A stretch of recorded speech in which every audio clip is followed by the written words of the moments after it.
Welcome back, everyone. This is Akinar here with more Elden Ring, where we have some new weapons to try out. We have the Hoslow Whip Duo that I have upgraded to a plus 18 because that's what our unlimited smithing stones go up to now. Tier 6 on those unlimited smithing stones, and so plus 18 is no worry for us. And I've equipped the Raptor of the Mists Ashes of War as well, which we are going to try to test out here momentarily or briefly, because I have never actually cast this before. And I need to actually get accustomed to casting it before we jump into actual battle with an enemy that is going to be capable of killing me in a very small number of hits. Interesting. Okay, it does actually work the way that I was suspecting it would. We've seen Raptor of the Mist, I think, once in action, the Ravenmount Assassin that we did battle with. We did battle against the Ravenmount Assassin when we were helping Yura. And when I saw it, that brief little bit, it looked very much like it looked very much like Raven Mist from Sekiro. And that does seem to be the way that it is acting. Now, in some cases, we are ducking. We are ducking below the enemy's attack, and it is not triggering. Like right there, I think we're too short in some cases, which is a little awkward. So we'll have to see how many enemies that actually applies to, because the whole point of having, so when you trigger the Raptor of the Mists, or I should say when you activate it, if you are not pressing, similar to Raven Mist, if you are not pressing in a particular direction, then you teleport upwards. Like that. Now, I'm still not exactly taking advantage of this, because I'm getting accustomed to things. Because I am really going early on this. Can we get the timing down on Raptor of the Mists? Because even when it is knocking us up in the, it's not really taking us very high in the air. It might be better to actually go behind these guys. If it actually connects. This is actually quickly becoming something that's a bit unfortunate to try to deal with. Is the, oh, wait a second, can I actually go behind the enemy or no? Maybe, well, too short again. My timing still sucks as well. we're trying to, so it triggers very quickly. And I'm just literally ducking under half of the enemy's attacks. So this is going swimmingly. Well, I am not so sure that Raptor of the Mist is actually going to be the option that we stick with here. This is a good thing that we have tested this out to see exactly how this plays in action. Let's read this again. Oh, it's on my weapon now, so I have to look at the weapon that I have equipped, because it's no longer in my inventory. If we look at the weapon description, duck into a low stance, we're definitely doing that, momentarily vanishing. If an enemy attack connects, avian wings will allow for a quick escape into the air. So this actually doesn't quite work like Raven Mist, in that at least from what I can tell so far, let's try this a couple more times. It takes me into the air, which is what Raven Mist does if you're not holding down the controller stick. But it doesn't have the feature that Raven Mist did have, which was to direct you around to either the side or the back, behind the enemy. It only seems to take you into the air. Now, that does let you get a jumping attack, I think. It lets you get a jumping attack. Which is not, you know, I guess it's something. Can I actually, now the other, obviously when we're doing two whips here, when we're doing the power stancing. We have our L1 moves, which I want to try, but I also want to see if can I do them in conjunction with the Raptor of the Mists. Come on, Wolfie, attack me. Wolfie says no. I saw what you did, everybody else. I'm not interested. I'm not interested. Holy shit. I'm not that one. No, I instinctively pressed R1. I want to press L1 when I do the jump attack here. I want to press L1. You can. Fascinating. Okay, you can actually trigger. You can follow up the Raptor of the Mists with an L1. I'll just show off for those who haven't seen it before.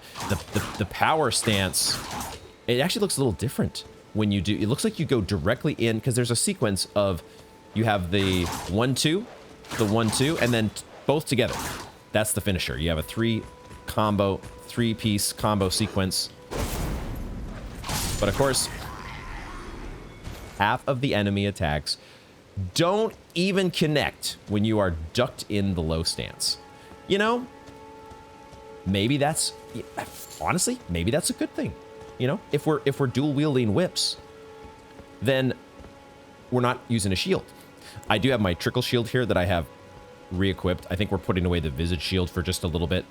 It's a cool, it's a fine shield, but it is ugly as sin, and we don't have a trickle heal to go along with it. So that will be over here if and when we need it. We're going to try going back to a dual wielding set of weapons, which means no shield, no blocking.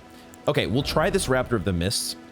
If I don't like it, we have the Bloodhound's Step, which I have equipped to the other whip, and we'll just switch hands so that the Bloodhound's Step is the active one.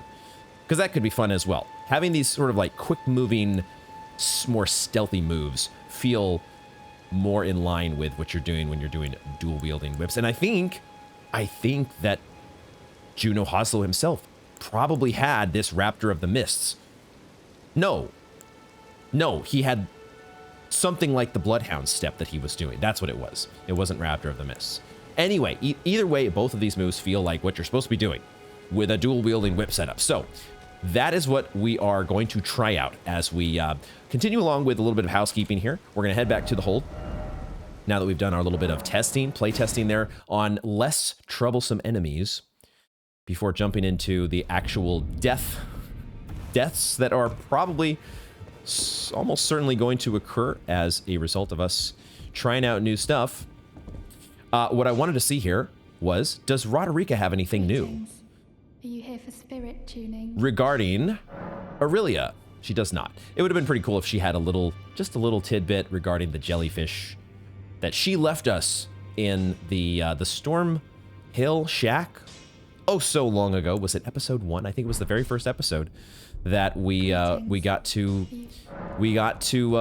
inherit the passed down jellyfish named Aurelia, and we were confused for quite some time about who exactly was named Aurelia.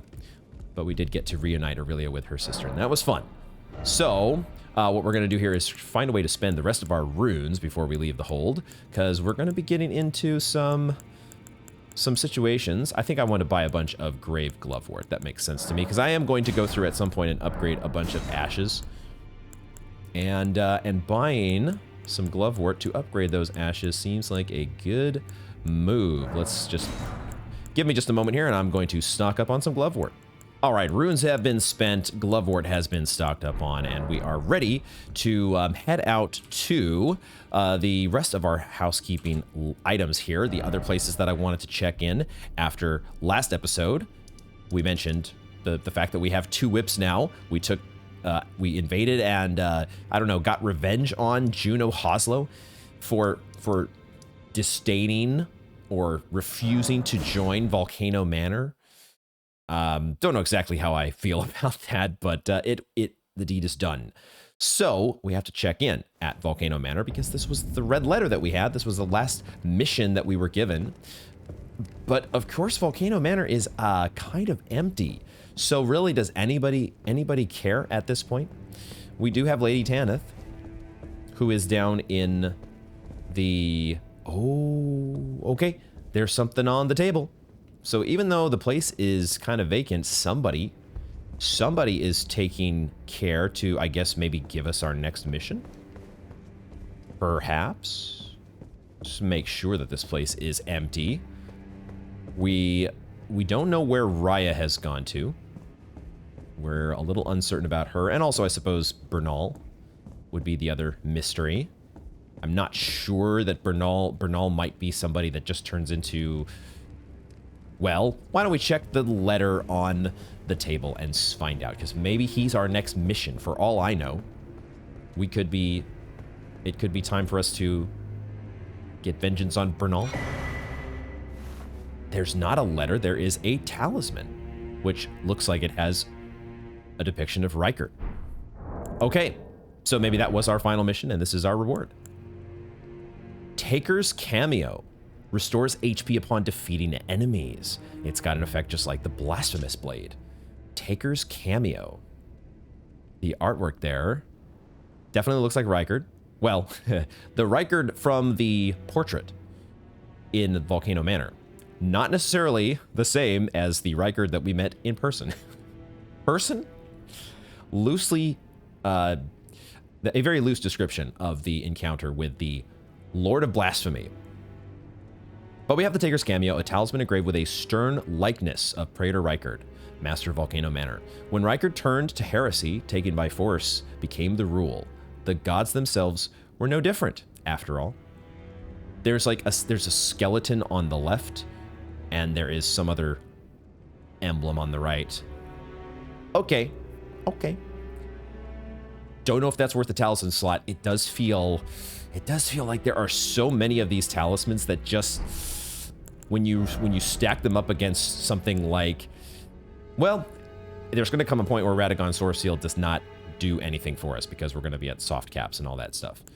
So when we reach that point, and who knows, maybe I'm overrating Erdtree's Favor as well.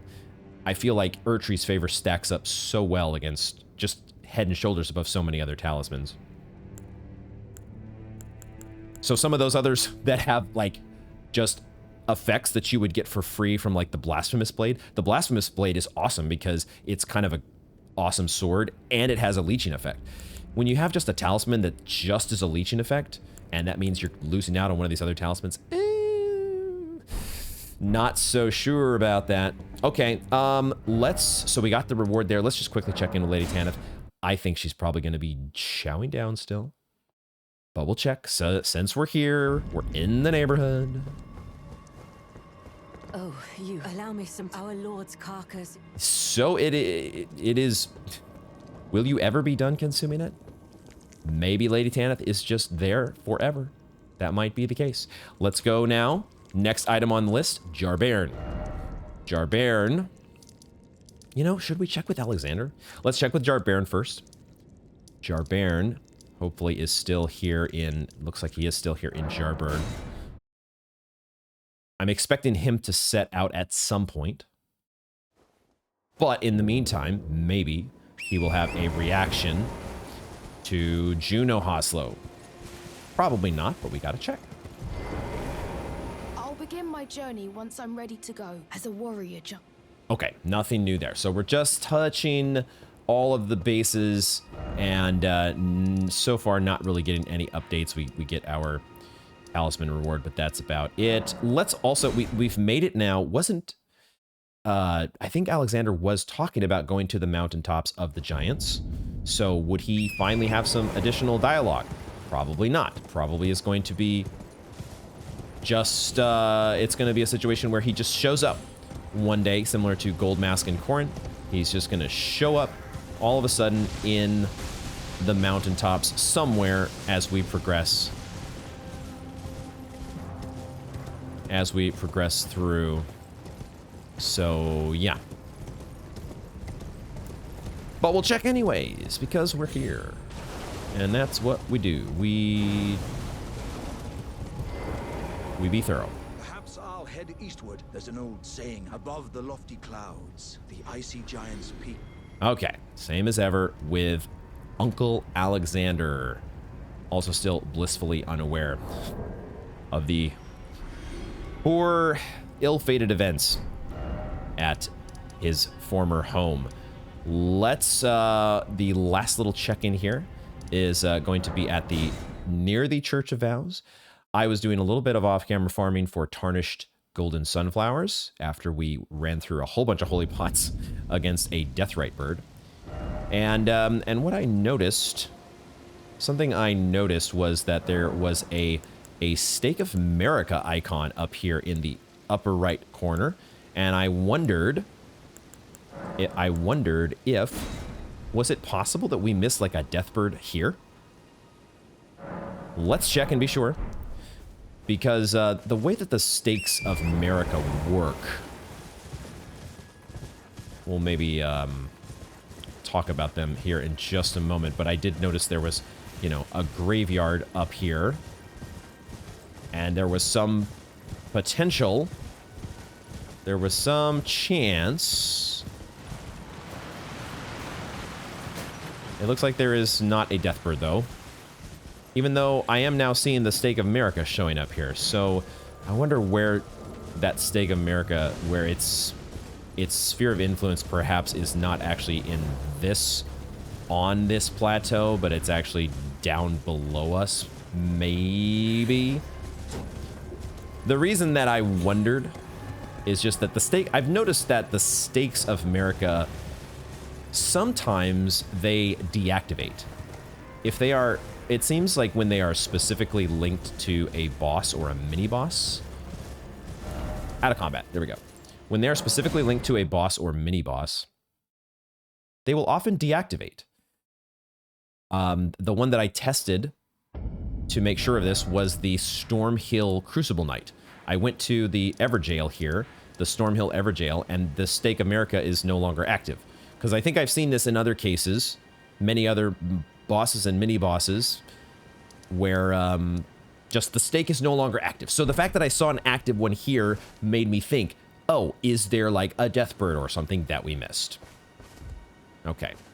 The answer is no. So that means that finally we get to move on with our episode and begin. Housekeeping is done. It's time to head back to not the Freezing Lake, but Castle Sol. We're heading to Castle Sol, which I reminded myself that we've heard about a long time ago. We, of course, were directed by Millicent, or Millicent was giving us, she was reminding us that the fort to the north, I'm going to quickly reapportion my flasks. The fort to the north, when I can finally collect my thoughts here, is where the medallion is. The medallion that is going to get us to the land of the Halig Tree. But, of course, how could I forget? We were also told about this by Latenna, who was the one who gave us the first half of the medallion. She specifically told us about Castle Sol and the fact that we need to head there. So what I've done is Latenna is an option on our quick items. We're going to try to find a way to summon Latenna at some point and help us out. There's going to have to be a point at which we can summon within Castle Sol, right? We'll try to work that in. Make sure that happens. Now, also off camera, I went to do a little bit of backtracking through all of the stuff that we had explored last time, just to make sure I hadn't missed anything. Found some minor item pickups here and there, but nothing major. I did notice, however, that there was a path on the northern side of the castle leading to the backyard, I guess. So we're going to explore that first. We're going to explore in this direction and see. We're going to see what we can see. First of all, we're going to see if there's anything up here. I think this is the end of the road. Maybe? Oh, okay. Not quite. Not quite yet, although it is very close to the end of the road. All right. It feels like there should be a walkable or trottable ledge there, but also... okay. Okay, okay, all right, all right. Whoa, what?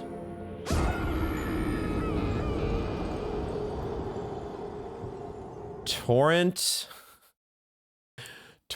just said, nope. Torrent, our trusty steed. What in the world was that? Okay, I had checked my runes, and I had checked to make sure that there was no rune arc on the line. Oh, there's a Trina's Lily there. Missed that. Trina's Lily, okay.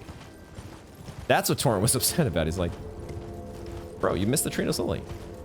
This is like, why am I doing this? There's no reason to do this, right? I just, other than to get 910 runes back, but why do the fancy Dan parkour when you can just go this way? That's really what Torrent was getting. It's like, dude, you're killing me over here. Just go the normal way. Like a normal person. All right. Okay, it looks like we got a graveyard out here. Okay. I am going to make sure that there is no item hiding out somewhere here. Okay, all right, yeah. We were doing things the complicated way. Of course. Oh my god, Torrent. Torrent, chill out, buddy. I'm not trying to kill us. I'm just trying to be thorough. That's it. You don't have to get all pouty about it.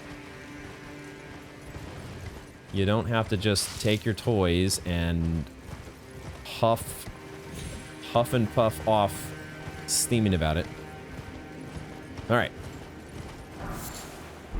Now, this is also a somewhat wide open area, so would not be the most shocking development for us to have some other big enemy or mini-boss confronting us here.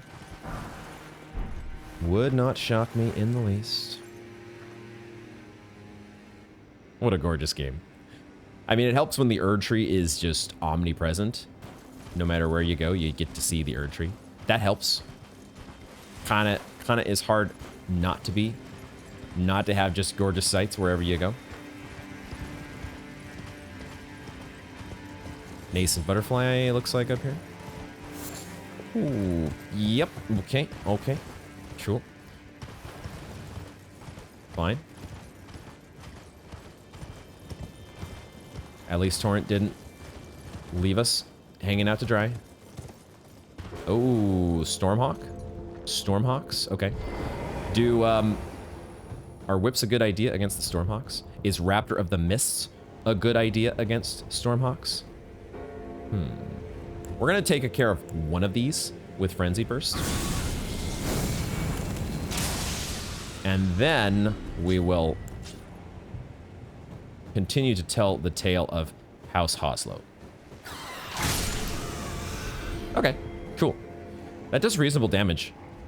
The L1 move there. Similar damage to that Frenzied Burst, or at least somewhat in the neighborhood of the Frenzied Burst. Are we actually gonna... We can't go all the way around this place, right?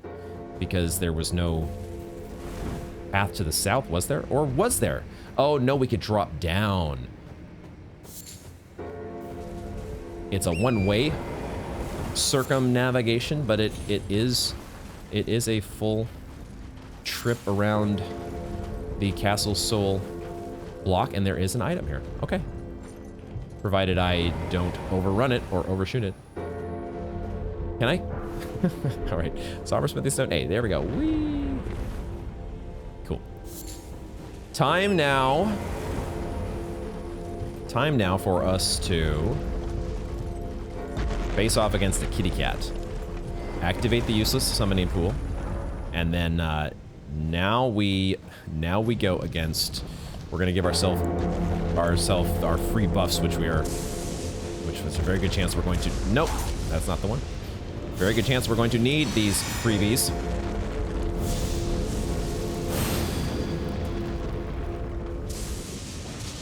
And we'll see if I can time Raptor of the Mists to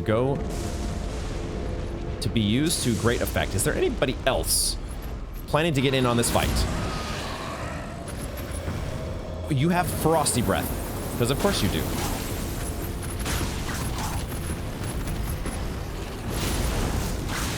Ooh.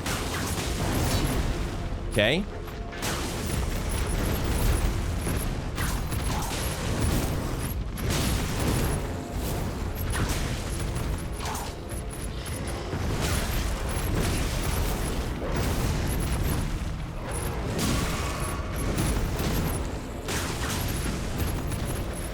There is another kitty cat. Really? Really? There had to be two of you guys? There had to be two of these motherfuckers. And I can't use my bewitching branch on them either. I can't, like, bewitching branch would be fantastic. Right? That would be the perfect way to go. We're gonna do our Flask of Wondrous Physic here. Wait, why is one of them half health? We're trying to tame the kitty cats with the whips here.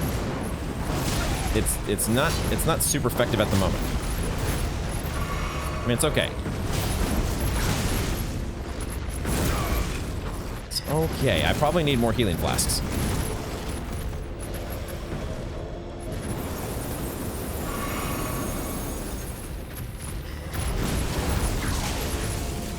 I am standing in frostbite that is getting me killed.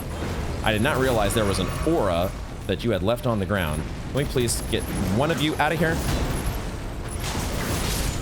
Okay, one is done. Can you please get loot off my screen? I don't need loot right now. I can do loot after the battle. Jesus Christ.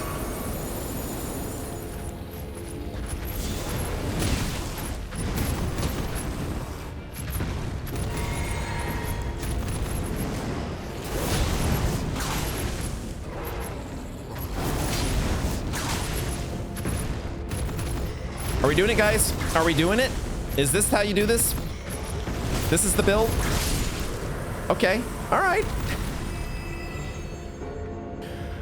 That is an interesting play style. It's kind of fun, actually. It is not the most unenjoyable play style at all. That was pretty fun. Okay. Anytime that you sit down to record a fresh episode of Elden Ring, it is a wild ride. The blood. I'm gonna sit at the side of grace because I need flasks, and I'm going to hope that the kitty cats are done. The kitty cats are up to this point have been an enemy that is just a one-time affair, and it does appear that that is the case. So there we go. The tale of House Hoslow has been told in kitty cat blood. At least for this episode. I think we were doing the Raptor of the Mist thing, though. It was fine. I don't know that it was providing us any... I mean, obviously we're dodging an attack when we do that, right? That is the big plus. The big upside is you're dodging an attack. One attack. That's the thing, though. It's one attack. So one attack you do dodge, but then you have to, you know, maybe absorb a second attack on the way down, which is what was happening in some instances. So we will continue to experiment. The jury is still out, but you know what I can say is that I had fun. That was fun.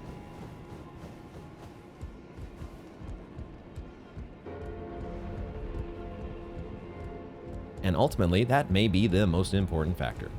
So as we go into Castle Sol here, Castle Sol, I mentioned that Latenna, I think, was the first to direct us toward Castle Sol. And in doing so, she had also given some dialogue about an all-hearing brute, which I have been puzzled about and stumped about. I have not known who she is referring to, because when she mentioned all-hearing brute, well, the first thing I heard, or the first thing I thought is, I thought she was referring to her dead wolf. I was like, this is an all-hearing brute? She was not referring to Lobo. Rest in peace, Lobo. She was referring to who? The fact that she said all-hearing, and also the fact that she said brute. Those two things. Okay, Slugville over here. Slugville, let's go. Double whip mode. Unleash the double whips. Unleash the power stance. Whip move. Perfect that they are fire affinity whips. Perfect to deal with the oozes. Just what we want. Oh, this ladder is going... I thought this was ladder. I thought it was going a much shorter climb. This is fine. We'll go up there in a second. When she said brute, I thought of somebody like a big hulking brute. That's who I thought of. I thought it would be somebody who's like this massive, like, I don't know, like an ogre or some sort of big dude. That's what the word brute brought to mind. But I'm wondering, and they could still be, right?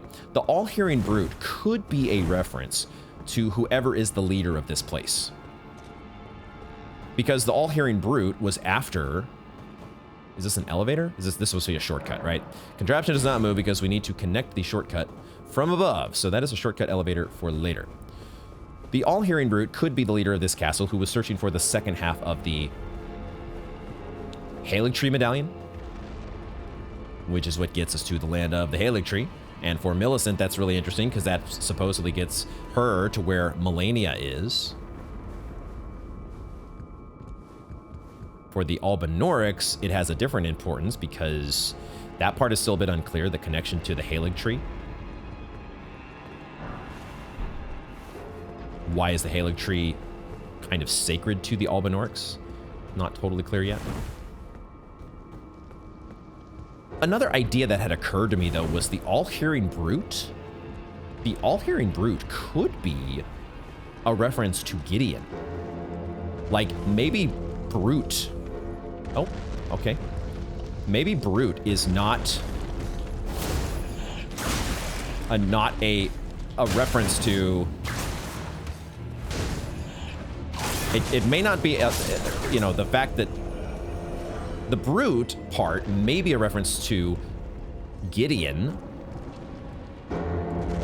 because Gideon is a ruthless motherfucker.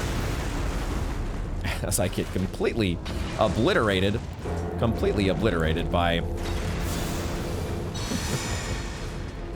Okay, we have mausoleum soldiers here, guys. We have mausoleum soldiers. We're supposed to, when we have mausoleum soldiers, we're supposed to get on the mausoleum and pacify the mausoleum, right? And that gets rid of the... Wow, we really have no fire. Why is our fire resistance so bad? Are you serious? Hold on a moment. Get me my trickle shield. And let me reassess why. Why is my... fire resist... I guess it's because we're wearing a Sorciel. And I have downgraded my armor.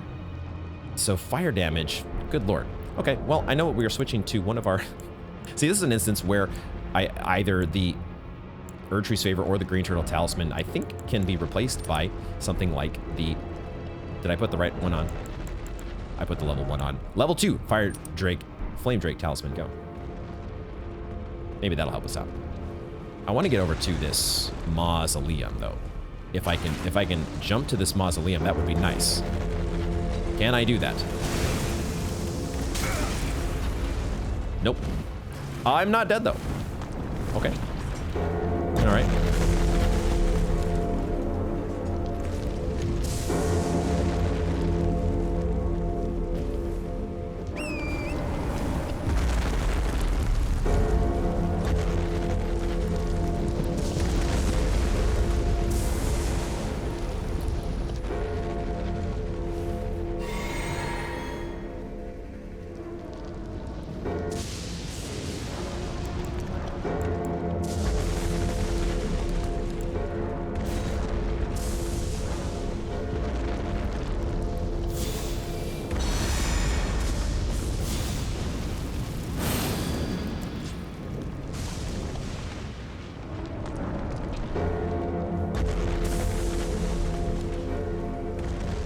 Gideon is a ruthless asshole. And maybe that's what she meant by brute.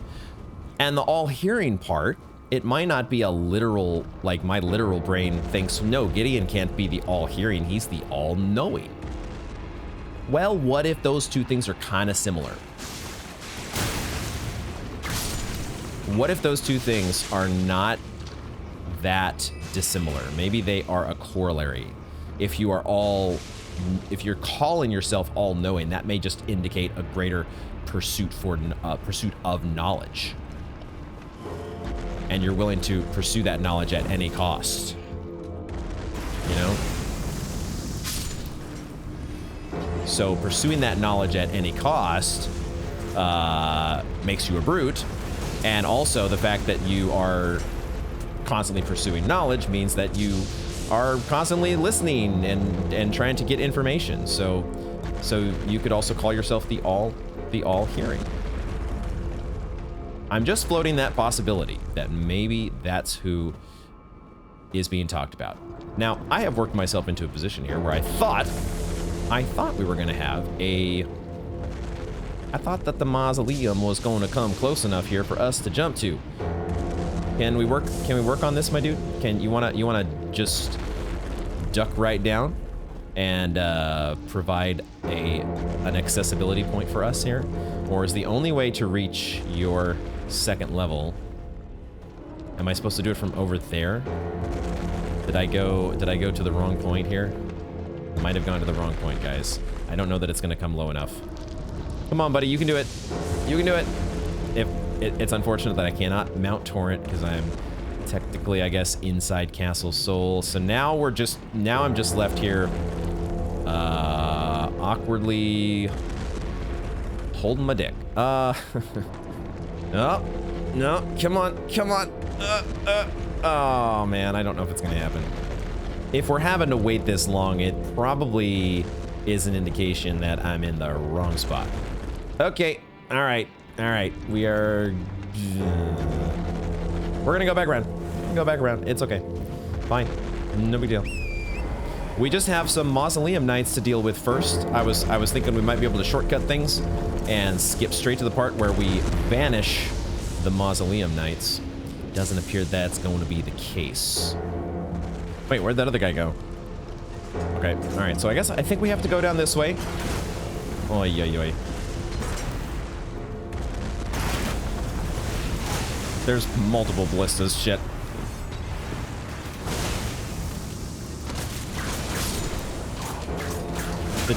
Oh my god, shit. What the hell, man? What the hell, dude? This is my access point to the mausoleum. They are really guarding this mausoleum with lethal force, are they not? Holy shit, man.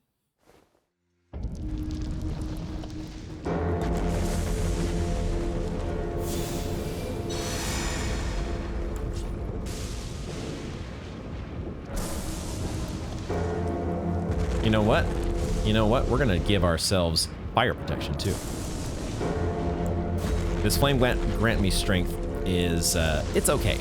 But I think in this situation, we're gonna go with the additional fire protection.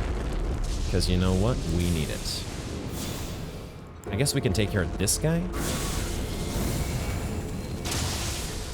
So, okay, that guy's out of here at least, so no fire bombs to worry about. But then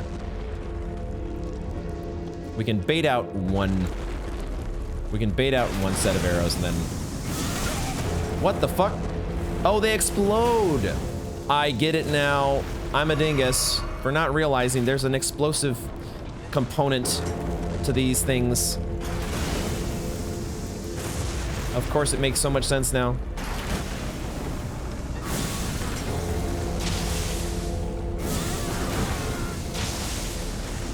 Do they even, like, those things feel, it feels like they just went right through us. Do they even, do they even have the ability to hit me? Okay, can we should be able to do this here, right? We should be able to get to the mausoleum.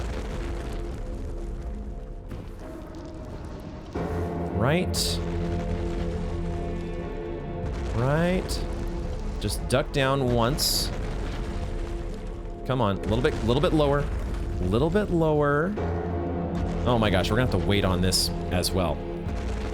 Oh my gosh, this is awkward. Waiting around for a mausoleum. Standing in Castle Soul.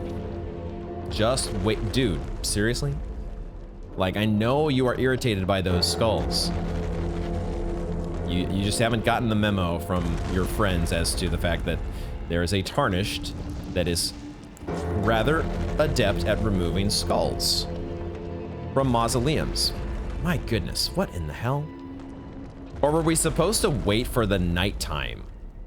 Is that the trick here? Because he kind of goes stationary at night.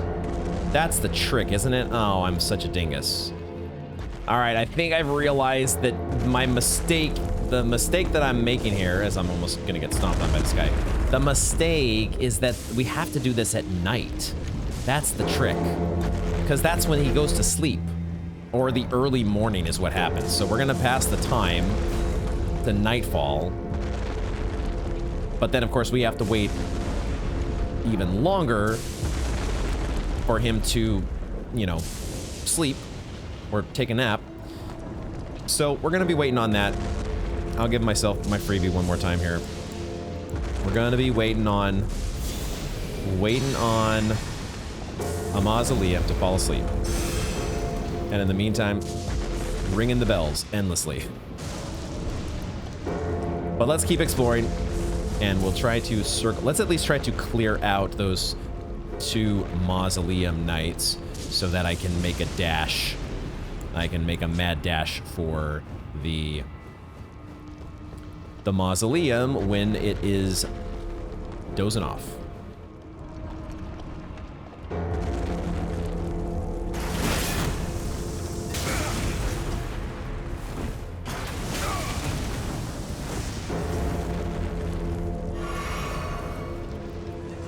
Okay, so they can hit us. They can hit us.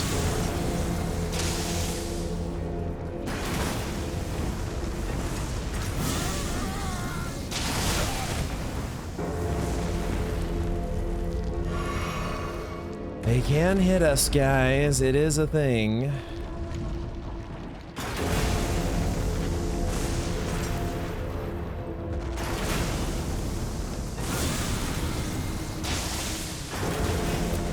And my frenzied burst, of course, hits him in his ballista. How do I get up to that guy? I just run across. Okay. We run across. It's fine. We can do this. We can do this. This is not rocket science. We just go up and do it like this. It's fine.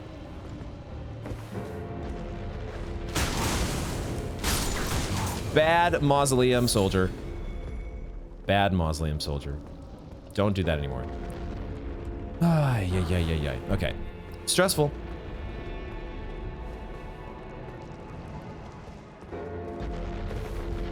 Waiting for the mausoleum to calm down. We will continue to explore. Castle Soul. What a great place so far. We have at least deactivated, disarmed the kitty portion of the defenses. There is a painting in here. Okay. Sweet. Do I recognize where this painting is? I think so. It looks like it is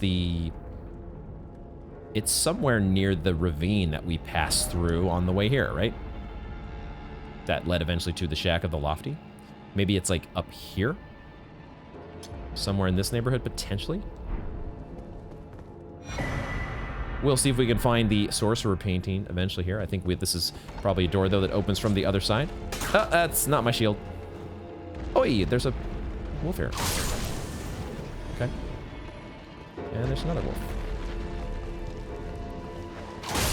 Oh, when you run and do the power stance. Oh, shit. God damn it. Not this.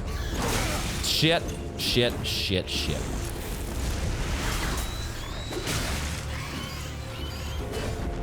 Stormhawks with the fire. Stormhawks with the fire. Shit. Oh my god. Okay,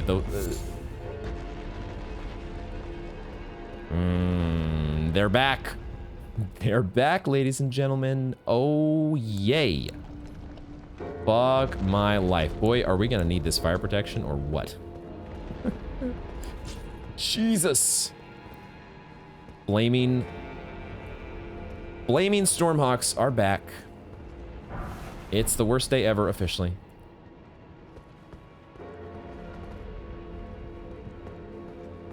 It is the worst day of my life. No ifs, ands, or buts about it.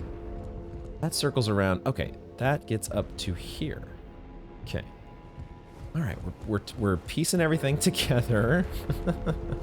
Trying to piece everything together as we wait for that early morning or late night, whatever the point at which our mausoleum goes to sleep. And then hopefully we can turn off the mausoleum night portion of the defenses, perhaps permanently. Do I have my lantern on? Do not have my lantern on.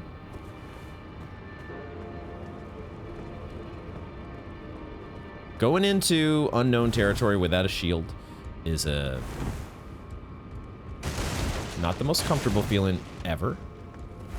Walking into corners, walking around corners, where you don't know exactly what you're facing. I do love that we get the different moves, like the running power stance move. Before I was ambushed by the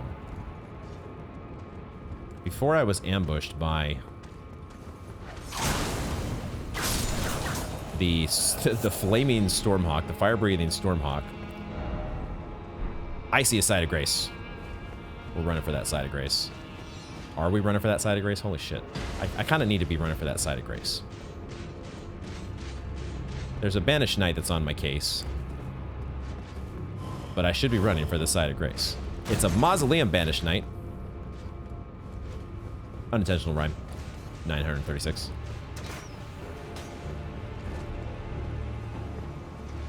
Okay. At least we got the side of grace. At least we got the side of grace. I am running for my life now. Because I ultimately, I do want to fight all of these guys. I want to take them all on in due time. But I also want to make sure that we get the mausoleum taken care of. So I think I am, if I have to wait a little bit here, we will do the old editing trick to fast forward. But then we will be, this is where we came out of, right? We came down the ladder. We opened our shortcut door, question mark. It is a shortcut, I guess, because it goes behind the ballistas, the fire explosive ballistas. We do circumvent those. So in that regard, it is a shortcut.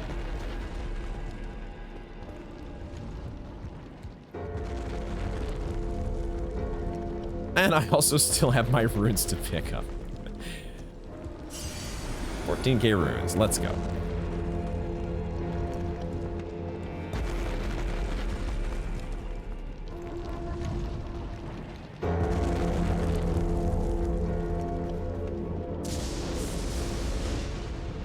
The most sensible place to get on the wall feels like it's right here. This feels like where you're supposed to get on the wall.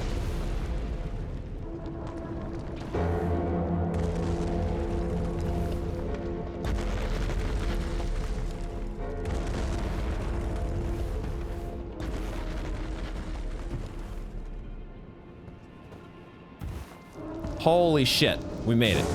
Oh my god. Okay, now please do not knock me off. Oh no. Is there...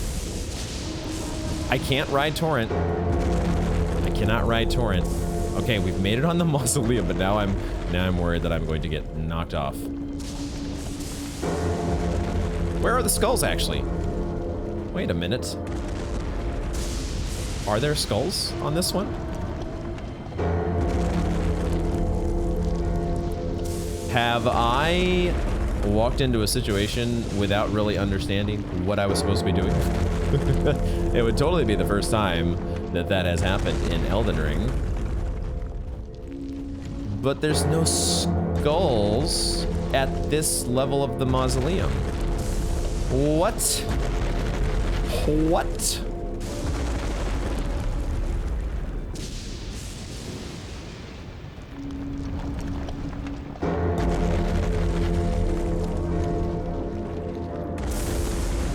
Were there skulls on its feet and I totally missed those?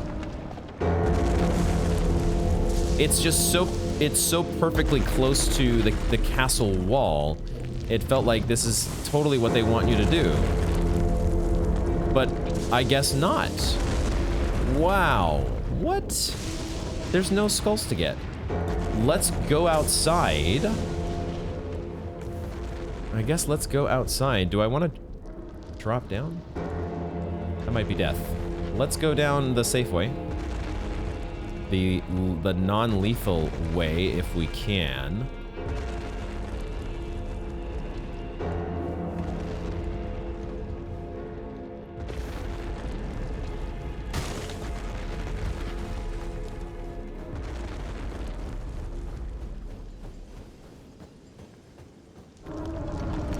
I don't see skulls on its feet either. So, oh boy, we have a new mystery to solve with mausoleums, huh? What's the deal here? Were there skulls on its upper, like, let's go back up here, I guess, and look again. Were there skulls higher up even than we're able to walk? And we have to like shoot them off? I'm not seeing any skulls anywhere.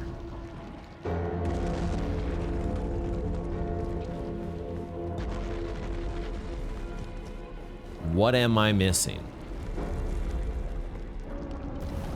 Shit. Oh, come on. Oh my god. At least I didn't die, because I guess does snow break your fall? Is that a mechanic? If that were just regular old dirt, we'd be dead. Wait, are there skulls here? Wait, are the skulls here and I'm just completely... Dude, they are here. I thought they were snow. I am the largest dingus in the world. So much for being a specialist, a tarnished specialist at removing skulls. What in the heck? Guys. Holy shit. Here I am all like, oh, we need to like jump on the mausoleum, guys. We need to jump on the... I mean, to be fair, that's what we've done in the past, you know, the past couple cases where there was a bell.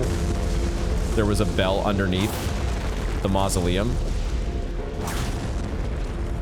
That was what we've done before, so it's not like it was out of some left field nonsense idea. Oh shit, fuck.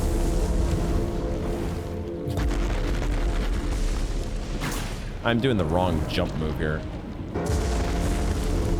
This is not at all dangerous, guys. This is totally safe and responsible behavior here, what we're doing. Wandering around the very light and graceful footsteps of a mausoleum. Totally normal.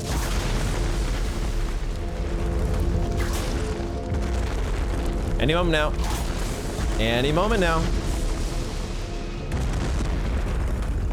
Any second now. It's gonna be cured. It's gonna be pacified. I think it's happening. I think it's happening, finally. Holy fucking shit. The snow world, the snow freaking level caused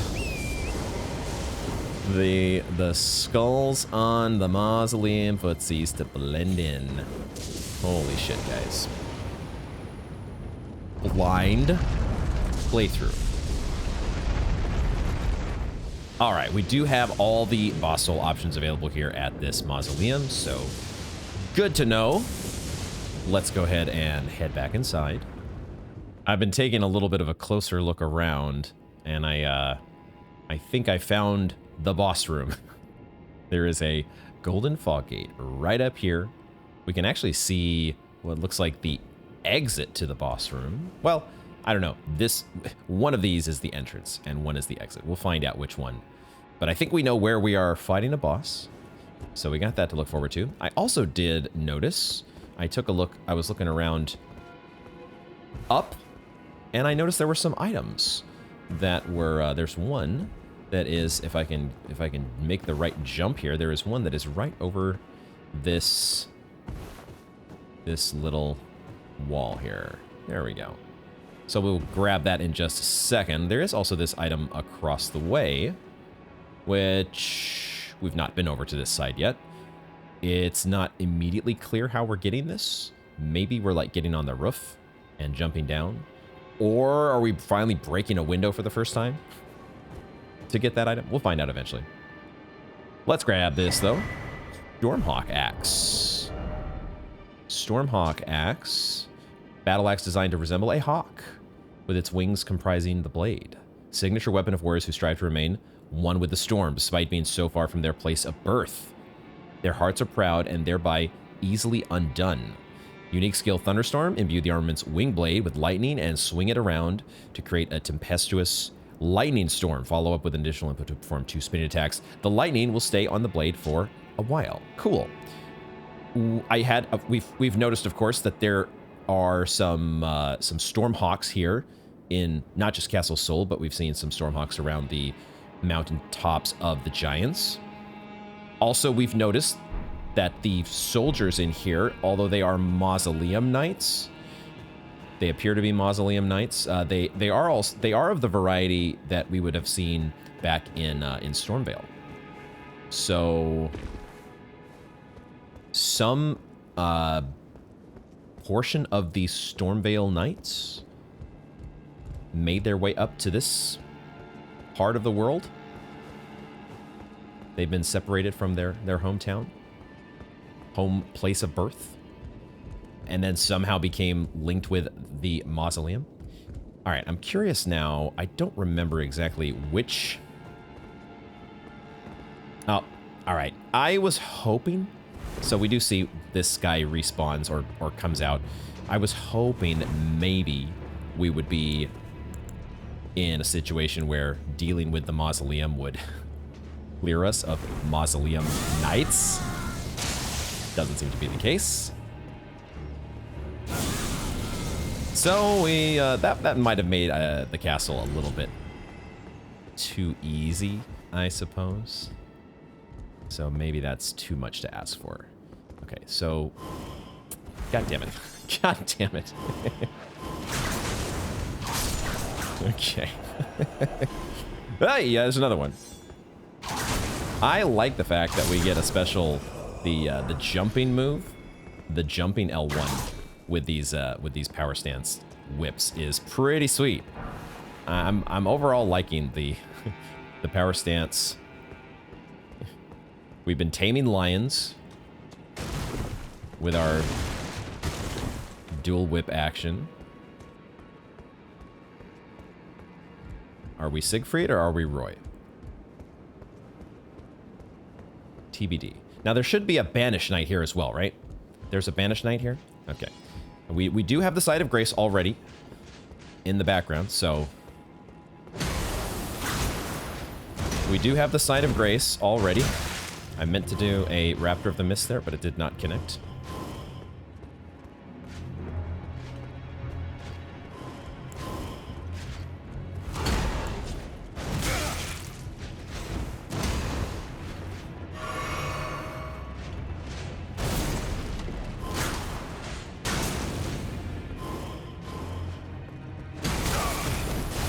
Frostbite.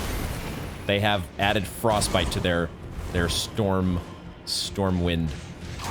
Stormhawk moves.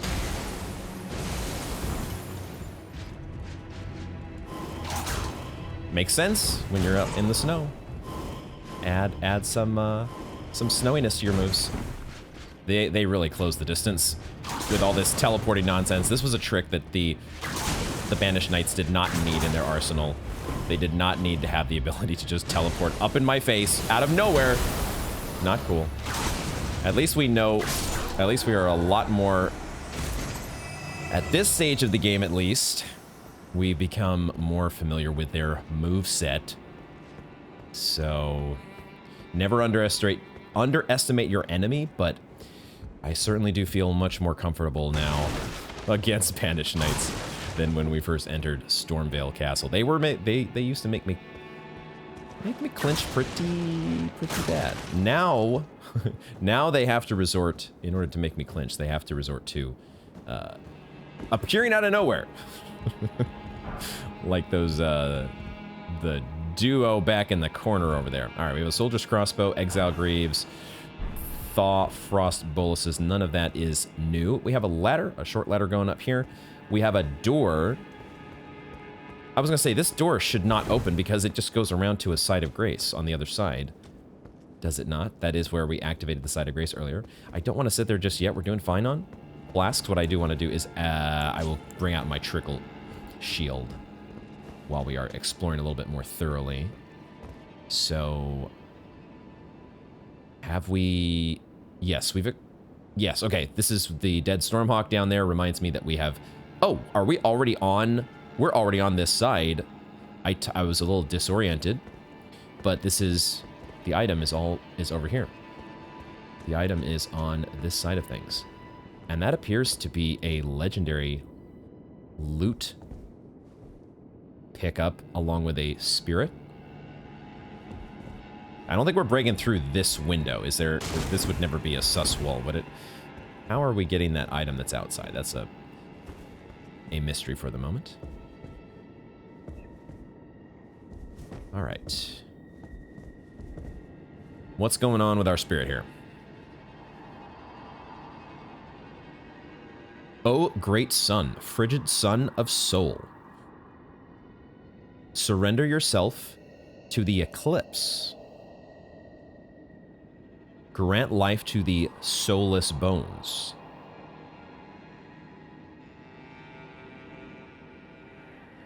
Oh, great sun, frigid sun of soul. Is the sun supposed to surrender itself to the eclipse? Grant life to the soulless bones? Didn't we, I think we were talking when we did pick up, when Latenna told us about Castle Soul a long time ago. I think we kind of were saying at the time that soul, I think, stands for sun in Spanish or something? Son of Soul. Is that a redundancy? Oh, I see. The weapon is named Eclipse. Eclipse Shotel. Has faith scaling. Okay. Storied sword and treasure of Castle Soul. That depicts an eclipsed sun drained of color. I see it. That's a cool idea. In Soul, the sight of an eclipse inspires a dreadful awe, preventing an onlooker from averting his gaze. Unique skill, Death Flare. Set the lusterless sun ablaze with the Prince of Death's flames, inflicting the death ailment upon foes. Oh, we get to inflict death ailment? Oh, shit. Follow up with initial input to bring down the armament, triggering an explosion. Is that something that is effective against regular enemies? Probably not bosses, right? Bosses would not be susceptible to death. But maybe regular enemies are? Some regular enemies? Or is it just a tarnished PvP thing? We need 25 dexterity, unfortunately, to try this out. I do want to just try it and see, which we can do with our quickly equip a dexterity talisman. And then just quickly try out the new weapon here. Did I... What? Oh, I guess I sorted it in the wrong direction. Sure. Sorted it the wrong way, apparently. Death Flare. Yep, there you go.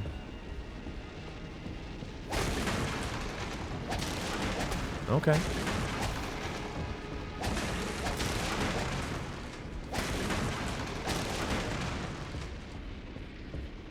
Might be worth testing out to see if there are enemies that are susceptible to that.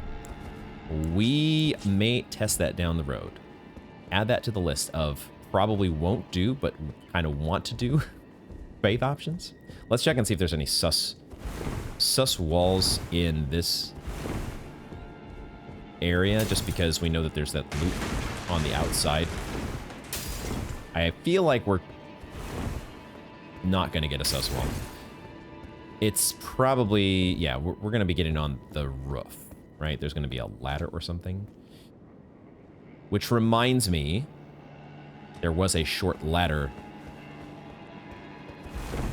There was a short ladder back over here, which we should check first before we move forward. Let's go get this ladder and see what is up here. We may sit. It might actually be a good idea to sit at the site of grace soon. Because, you know, we're not terribly low on flasks. But, we could use a little bit of a top off.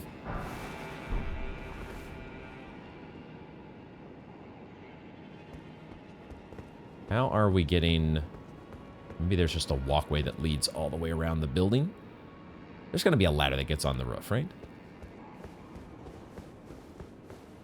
What is... I think I did see there was at least one soldier over in this direction when I was scouting from the middle of the castle.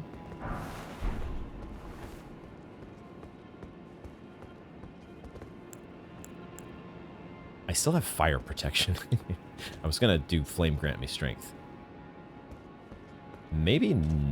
Okay.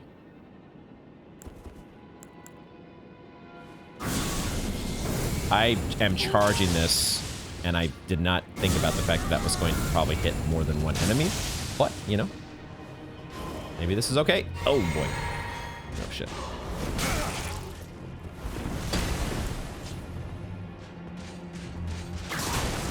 This guy does not have a shield. Can we take advantage of this without getting completely owned? Can I please drink? Where was my drink?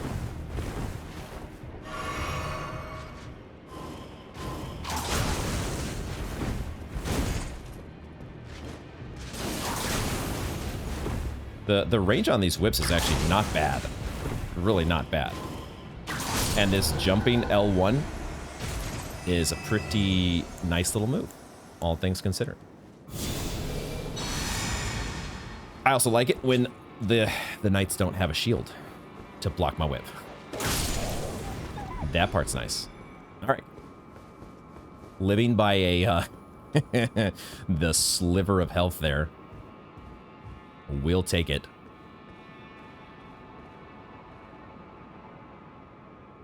All right, so we are...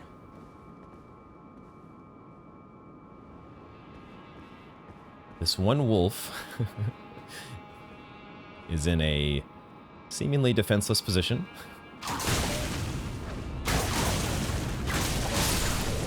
Okay. Oh, we did actually trigger a bleed. So far, it is not... Well, we've been facing off against Mausoleum Knights. Not good test cases for triggering bleed effects. We had the kitty cats, I guess, at the beginning. I don't remember getting a bleed to trigger against them. Maybe one did, and I didn't notice it. Stone sword key, just what we needed. Oh boy. All right, anything over the edges here? Even without the bleed effect, though, even without that really playing a prominent role so far, I'm liking the dual wield whips. I'm liking it, guys. It's fun.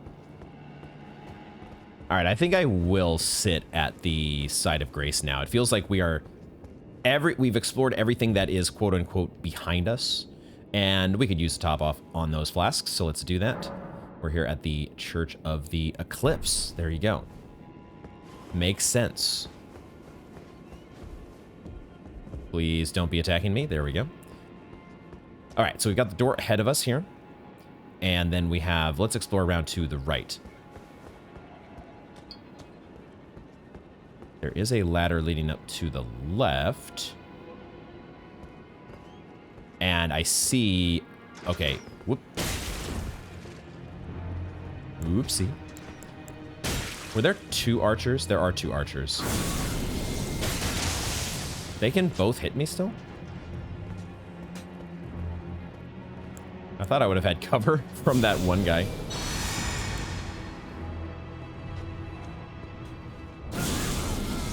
But I guess this little tent right here doesn't actually provide cover. This guy apparently forgot about us. Okay. Cool. Oop, I did almost fell down there. So is this how we are getting this item? I think there is just enough of a ledge. Okay, I got it. There is this ledge is just wide enough. It did not necessarily look this wide from below, but so it is. Okay. Somber Smithing Stone 8. Now, can I actually get back? I guess I would want to drop down to this area. There is this item down here. So I'm not getting back to where we were. We'll have to warp to the site of grace to do that, but we are falling down here.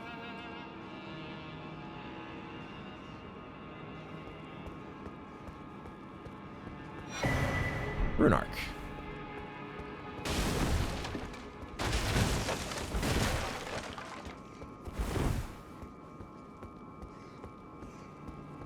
Am I hearing rats? Is that the sound of rats? I don't think there's anything... Yeah, we're just dropping back down to the start area if we go that way. So we go in here.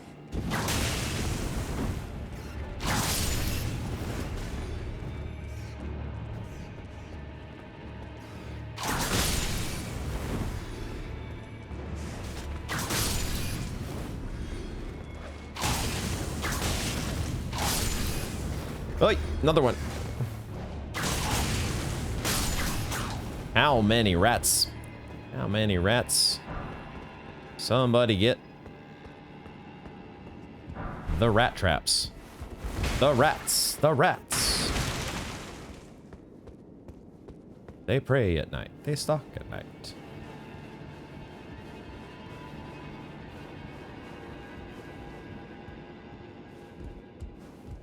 Okay, okay. Who's next? What are we finding here? Somebody going to appear out of nowhere?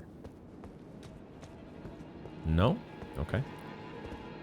I guess we're going over, jumping. Ah, there's a Banished Knight. A dual-wielding Banished Knight, looks like. Let's give ourselves... we can give ourselves an opening salvo. That's what we'll do. We will snipe. Although he may teleport up here. We have to be ready for the Banishing Knights may be able... Banishing? The Banished Knights! Exactly. He did exactly that! Oh my god! Whoa, shit! Bro. It's a Red Eyes guy. Oh my god. Shit. I love how much... I'm really surprised at how well our whips go through enemies' poise. That part. Oh no, you are. That's my ability. You cannot heal. No good. Shit, dude. Now this is this feels like a brand new set of moves. I don't remember. I do not remember that from the Banished Knights. As familiar as we have become with their moves, that felt completely brand new. Maybe I've run into one of those guys before. Dual wielding sword version of the Banished Knights. Okay. All right. Guys, the whips might not be just fun. They might be good. They might actually be good.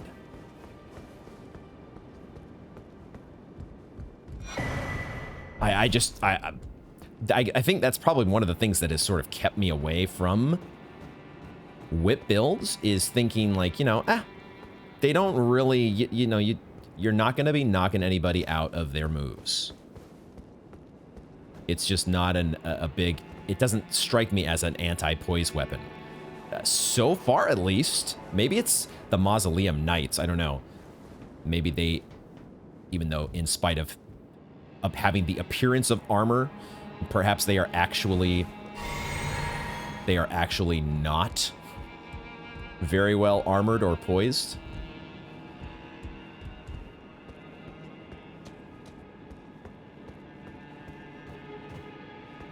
This is certainly quite the winding path we have going here. Taking a moment to be just a little bit thorough. But this path seems fairly straightforward. It does seem like the alternate side path. That, we came full circle. I think. Okay, there you go. Alrighty. So there might have been something I missed, but I think we're going to call that side path complete for now. And now we will go to, and we can also take this this off the screen because we did get that piece of loot out there on the ledge, so that's good. Those are taken care of. Let's go forward. I will hide behind my shield here momentarily. Oh, it's the dumplings. The dumplings.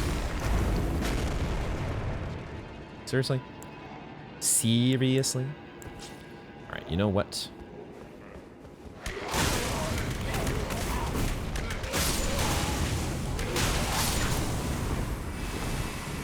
Okay.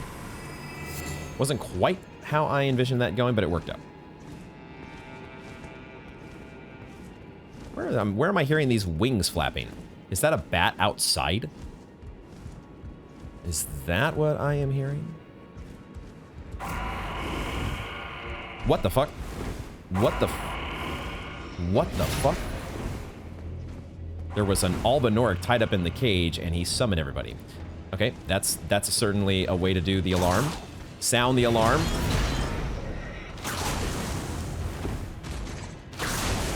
I also like the damage that we're doing. The damage is... might just be a good set of weapons, guys.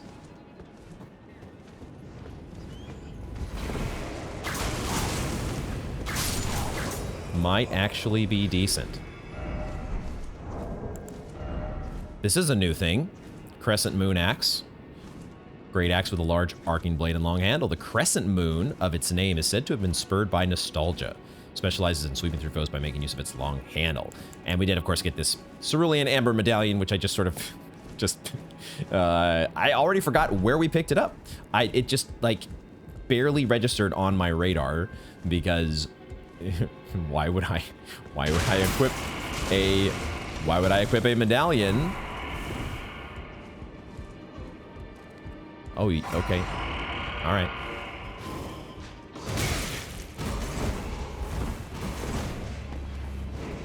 I meant to get the camera lock on this guy.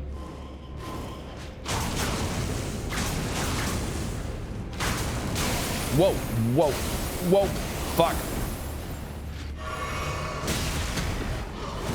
Okay, so I tried to get greedy, and usually, as often is the case in Dark Souls, in Elden Ring, when you get greedy, you get wrecked. There's two of them! Fuck! I need to eliminate one. Get the one out of here. Jesus Christ. Get the one out of here.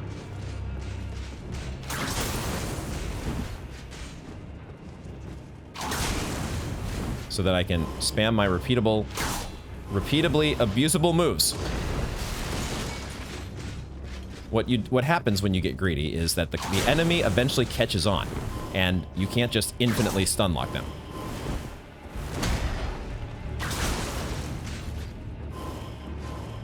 I like this particular this particular method that we have settled on here. This plan of attack is working out swimmingly. The old jump L1. These guys do not know how to deal with it. That was actually... I haven't mentioned it yet because I don't know. There's times where I just forget to mention things. They go through my brain, but they don't cross my lips. And for those who did not follow the Bloodborne playthrough, because it has been a long time and we did stream that. Oh, we are here at the fog gate. Look at that. And the shortcut, yes. Bloodborne, I don't need to, that's not how you activate a shortcut, dingus. You ride the elevator, that's what you do. Oh my gosh. I started with the threaded cane in Bloodborne. And I ran with the threaded cane for a very long time, and I would come back to it for particular fights, even later in the game, just because the range, the jumping strong attack, I think, was particularly effective against Amygdala. The jumping R2, I think, would just get headshot after headshot against Amygdala, or Amygdala, but, you know, Amygdala is how it's said in the game. Anyway, side point. Okay, what are we doing here for this fog gate? This is not a bad run back, right? Let's just scout out our run back here for the record, so we know what we're doing. Are we using this bridge to our advantage? Because we don't actually have to come through the bottom, right? We can actually... We could send the elevator down to the bottom, but then we can actually... Where does this... Yeah, this is right outside of where... It's a little inconvenient to run up this elevator because the Banished Knights are there. So this run back is not the most convenient ever. We'll send the elevator down. We are very healthy on flasks, though. So let's go ahead and give ourselves... We'll give ourselves all the different things. And then get to work. See what we're up against.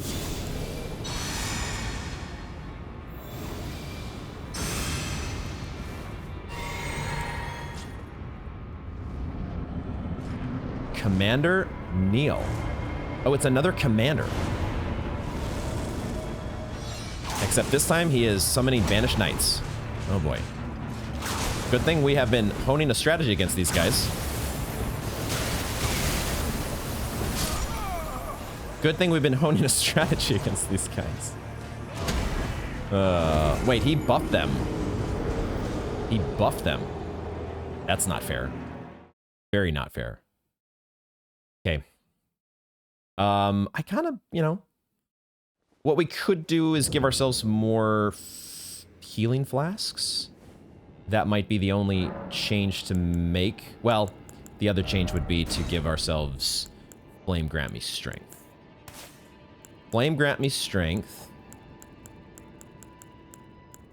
Flame of the Fell God is interesting. Takes a long time to cast, though. What do I think I would be casting against these guys? Honestly, I like the whip setup. Kind of like the whip setup. Which is not going to take too much in the way of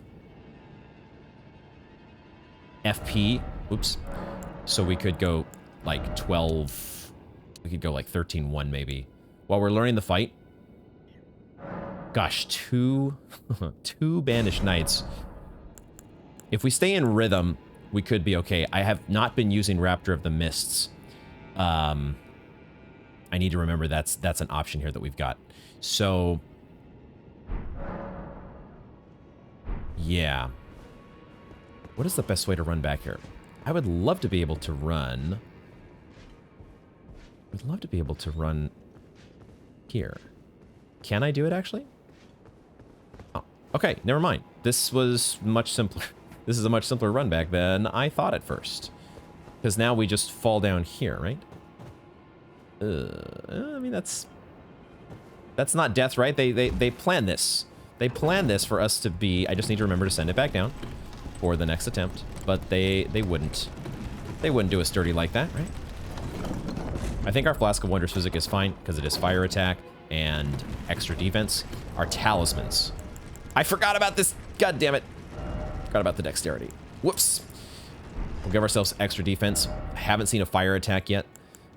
So for now, let's give ourselves extra stamina, question mark? I think so.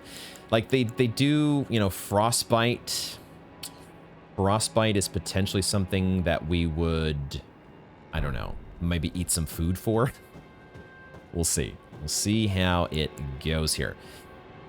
Maybe this is a fight that we should be summoning for. Since there are... I will think about it. I will think about it. Maybe it depends on how much I struggle. But we're gonna... For now... Damn it. For now, we'll proceed solo. Because it would be fun. It would be fun to do this solo, but it also might be too tilting. Commander Niall. Niall?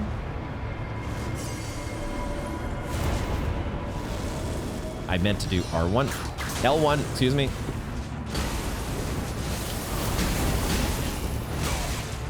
Man, two fucking guys.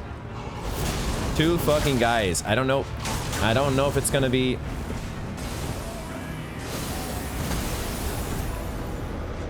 What is he doing? What is he doing? He's charging them up is what he's doing, I think. I'm panic rolling. Damn it. I lost sight of the other one. I lost sight of everything there. That frostbite does inflict some damage when it actually triggers, right? When you get a full frostbite buildup.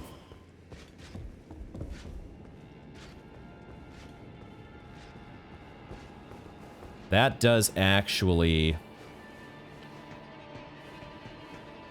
It does actually trigger. This, I did send this down, right? Not a ton of runes on the line, but I would hate to lose... I would hate to lose runes to a silly science death. If we lose it to, you know, being ganged up in a boss fight, that's another story.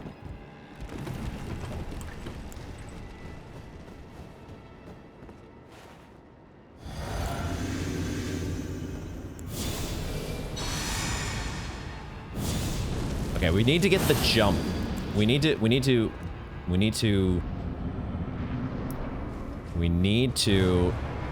yeah, posting Latenna up at the door would not be the worst move.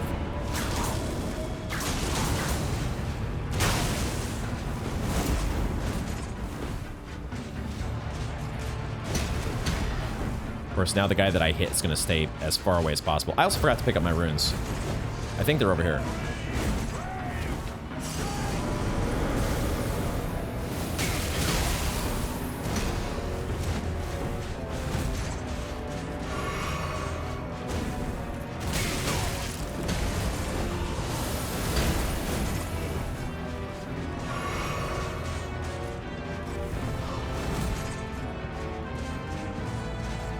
I want the guy with low health to come close so I can finish him off.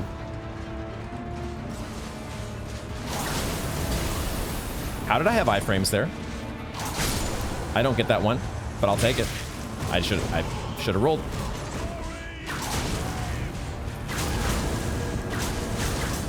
Not dead? Seriously?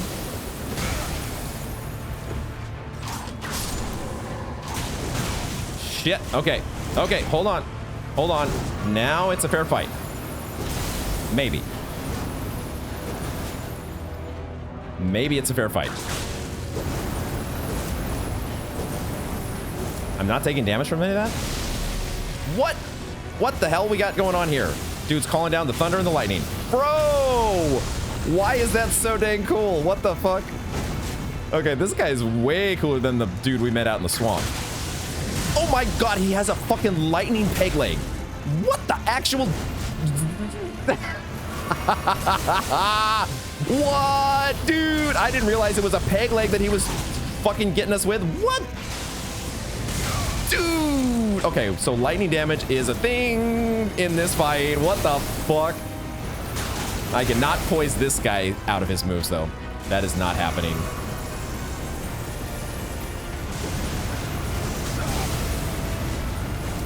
Okay, this guy has seriously some bad fucking... Now he's vulnerable? Okay. For at least the moment. He's coming back, though. He's coming back with a vengeance. He's coming back with a vengeance. Holy shit.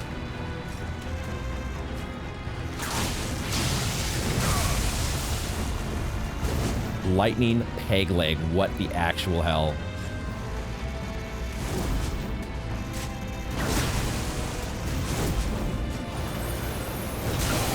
Dang it. I wanted to do Raptor of the Mist. And the problem with the Raptor move is that you're still kind of vulnerable to whatever follow-up attacks there are. No! Shit. Shit. Fuck me. Okay, calm down. We are not doing any damage to this guy. Fuck.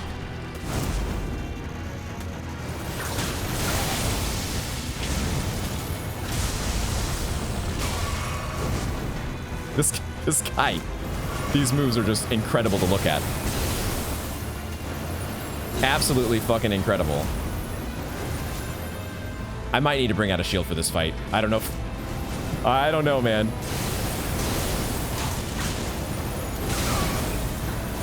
He has lots of follow-ups that we are not accounting for.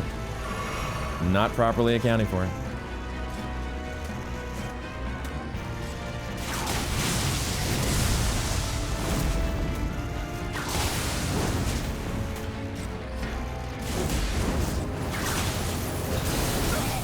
Shit. The AoE. The fucking AoE, man.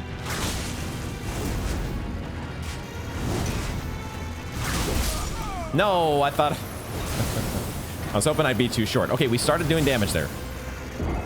So, dude, his face is all fucked up. Commander Niall, what in the hell? What a boss design, dude. That is so crazy. Okay, we do have a +1 Bolt Drake Talisman. We will also...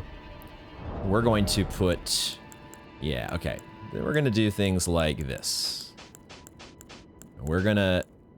I'm not going to summon Latenna just yet. But I am going to give myself lightning-proof dried liver. Okay, and everything else stays the same. This is so cool. Like dude, his the mobility for a guy, for a big boy with one leg. This guy has the Artorias level mobility. Gee whiz. I am very impressed. Very, very impressed by Commander. Holy shit. Okay, should I even...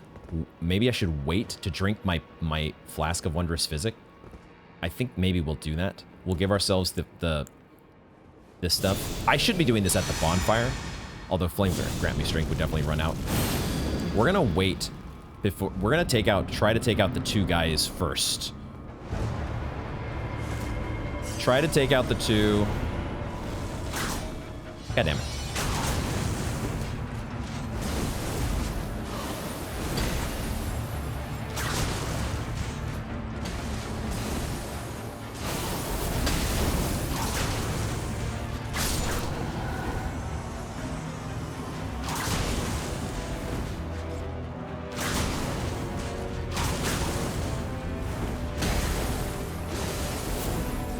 I thought he was coming at me.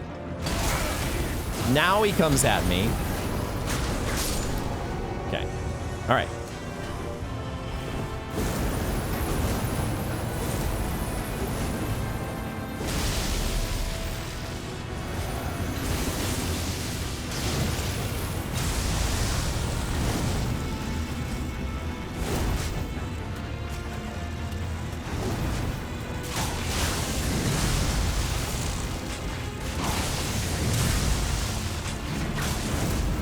Okay, he is missing in a lot of these cases where I would think he would...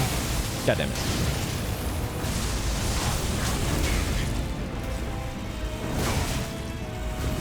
No, I'm panic rolling. Fuck. I knew I was caught in the fucking panic roll. Once I got up against the wall and my camera kind of like, you know, when the camera is, when you're backed up against the wall, the camera goes haywire and I had very little vision. And so I got caught in a vicious cycle of panic rolling.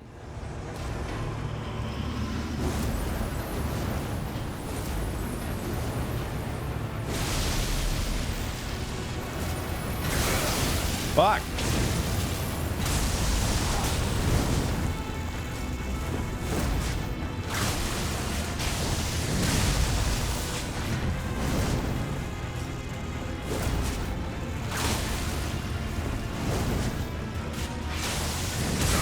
Oh, that can hit me? Fuck.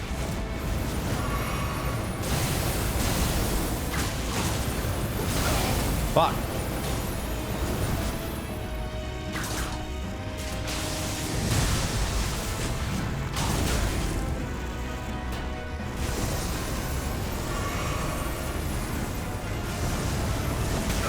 Dude, oh my god, I'm so fucking, well, not dead yet somehow.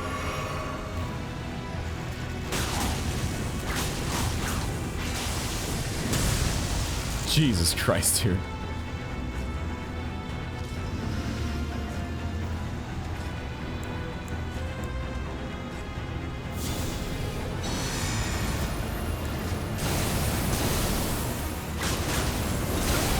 The follow-ups, man. The follow-ups are killing me.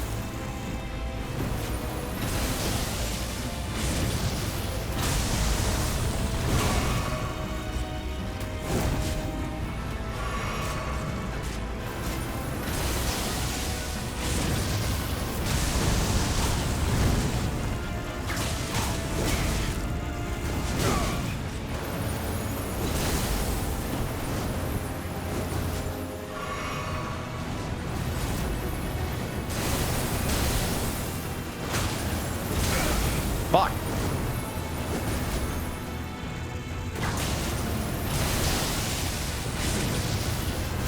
Too soon on the roll that time. Oh, I'm so bad right now, dude. Everything is wrong. Everything is wrong with this guy. This boss is so fucking cool, though. It's hard for me. It's hard for me to get tilted at this guy. I'm just doing so little damage. We might have found the weakness with my double whip build.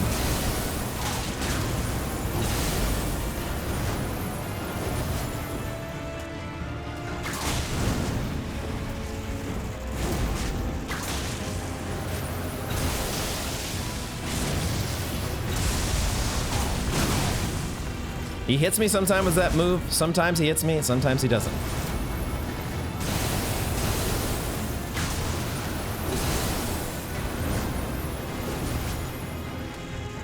See, I need to be in range to hit him there. There's no roll? And now I'm trying to summon Torrent like a dingus.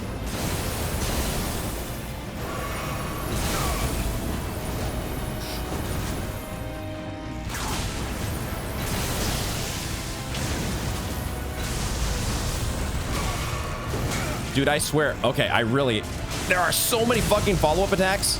I almost don't even want to heal just because, like, what's the point? Okay, we're gonna mix things up just a little bit here. I have switched hands with the whips to give Bloodhound's Step in the right hand. So that's the active Ash of War. I'm not the Raptor of the Mists. I'm not sold on it just yet, especially because, at least from what I've been able to tell, you cannot move around. You can't direct where you're going. It seems to only lift you up, and you stay kind of in front of the enemy. So you're kind of wide open sometimes for follow-up attacks. So I want to try maybe Bloodhound Step. I have also equipped the tongues of fire, not the tongues of fire, the visage shield again here, because we might, I am a little bit worried about our damage. As much as I've liked these whips so far, and they've seemed pretty good against most of the enemies here in Castle Sol, it doesn't feel like we're doing great damage against this guy, so I want to try some other stuff like Ixike's Decay or Dragon Maw, some other spells here, and see what exactly those do, how well they do. So another idea that I have is, what if we were to leave one of the Banished Knights alive? Is that ever a strategy? Because it doesn't seem like he goes into his super lightning peg leg mode. No, I didn't bring the ladder down. Or the ladder. God damn it. I didn't bring the elevator back down. Oh, shit. Okay. Please don't kill me. I feel like the snow does give us reduced fall damage. I think that might be a thing. Getting back on track. Is it ever a possibility for us to leave one of the Banished Knights alive so that this guy doesn't go into frenzy mode? Maybe he still goes into lightning peg leg mode eventually, like at half health or something. It may not be completely avoidable, but is that ever worth thinking about? I think I've also switched my flask away from fire damage to just boosting my faith. Just because we might not be relying on whips the whole time.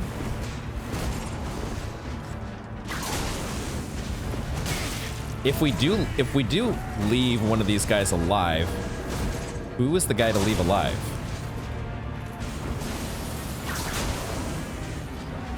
Probably the guy with the shield. I need stamina.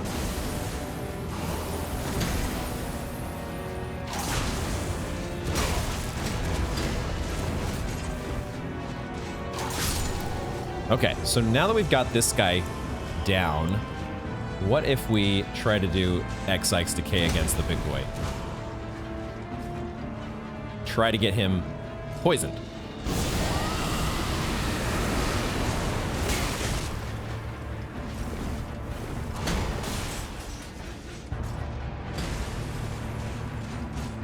I ran out of my trickle. My trickle heal. I did not give myself more. If I am using magic for this fight, I did not give myself more cerulean flasks, so I might... That was one little change in the build that I forgot to make. Still have not given him Scarlet Rot. Okay, we're gonna abandon. It is doing okay damage, at the very least. How well does Dragon Maw do compared to our whips?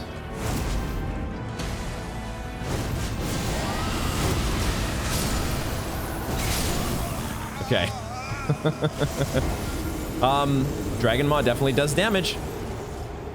It definitely does damage. Much more damage compared to our puny little whips, unfortunately. I think we might need to abandon the whips for this fight. It's just not... Unless we keep the attacks going, it might be possible to trigger a bleed effect. But I have not been consistently attacking the guy enough to keep that bleed effect stacking up. So I think we're gonna switch gears here. I think we're going to switch gears. At the very least, now we may still use, it may still be a good idea to try using whips for the beginning of the fight. Just to save mana. Just to save FP for the later stages. Because the whips do pretty well against the Banished Knights. They do fine against the ads. It is when the rest of the battle against... It also is probably a good idea to, for at least some part of the fight, maybe kill off one Banished Knight kill off one Banished Knight.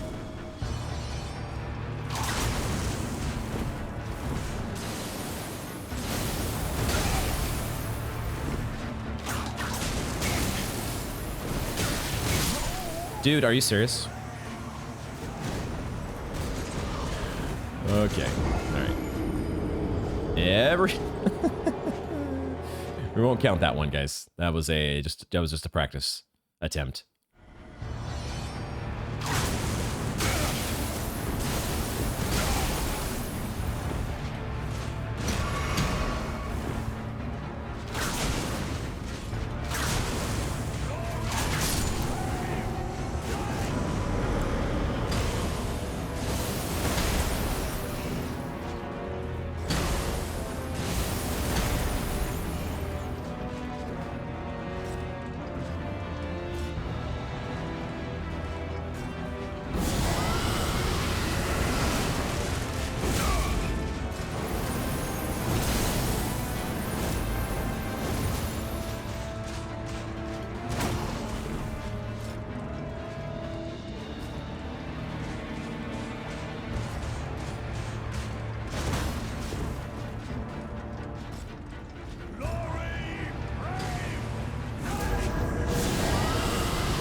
No.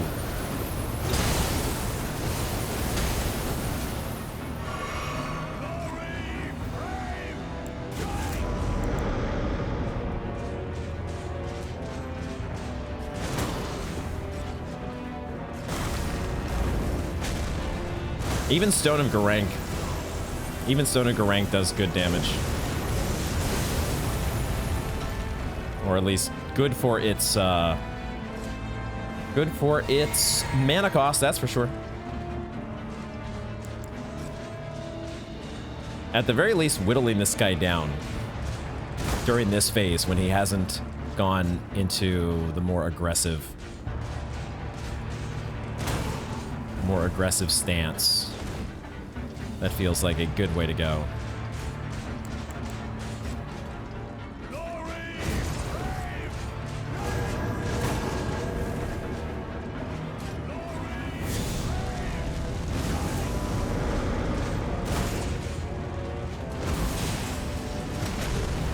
Flame of the Fell God is okay. It's okay.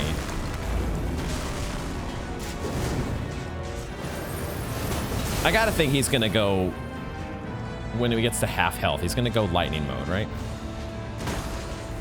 That's what's gonna happen.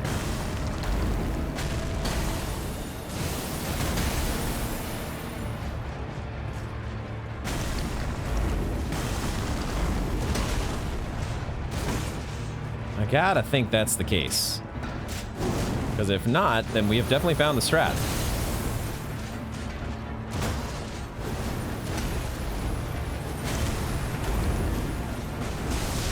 Okay, yep. Sure enough. Wait, did he just unsummon the guy? He unsummoned the guy. What? Okay.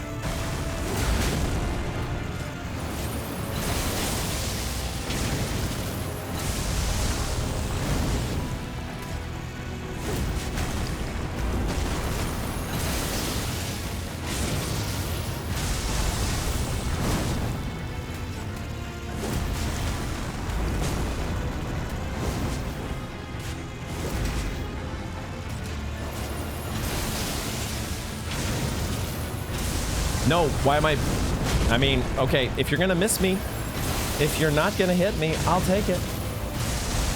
No, that's not the right flask. What am I doing? Now it's the right flask. Because I fucked up.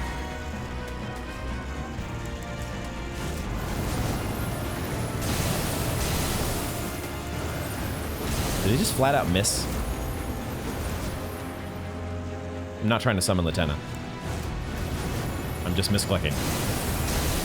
I think that,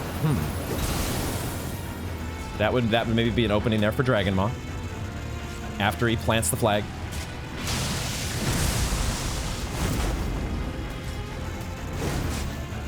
There. That would be an opening as well. Plant the flag. Plant the flag. There you go.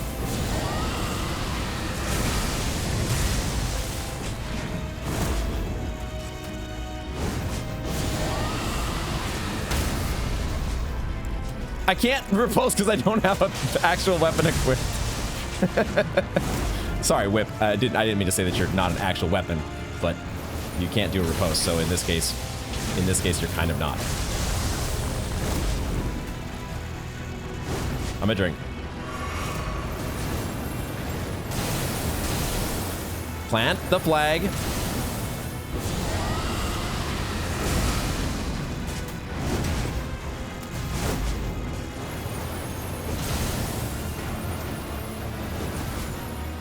That would be the opening there. Okay, I think we got this if we just fucking concentrate. Plant the flag.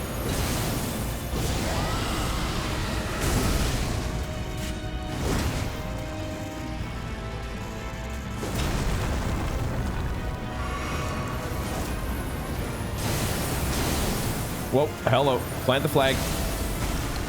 And... there we go. Commander Niall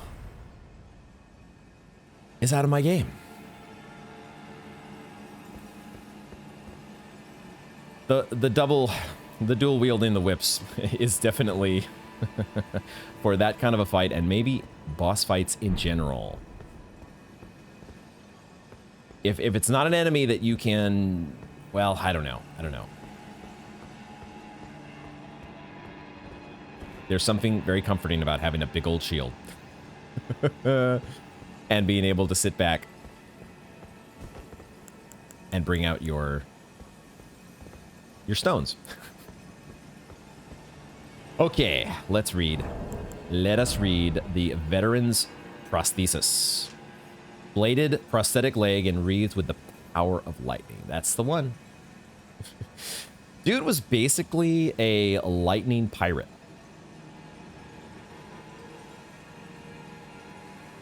The Nameless Pirate. No, wait, he has a name. Enwreathed with the power of lightning, instead attached to the fist. Oh, I see. For us to use it, we don't use it. that would be a little, that would break with tradition if we, as a Tarnished of no renown, or a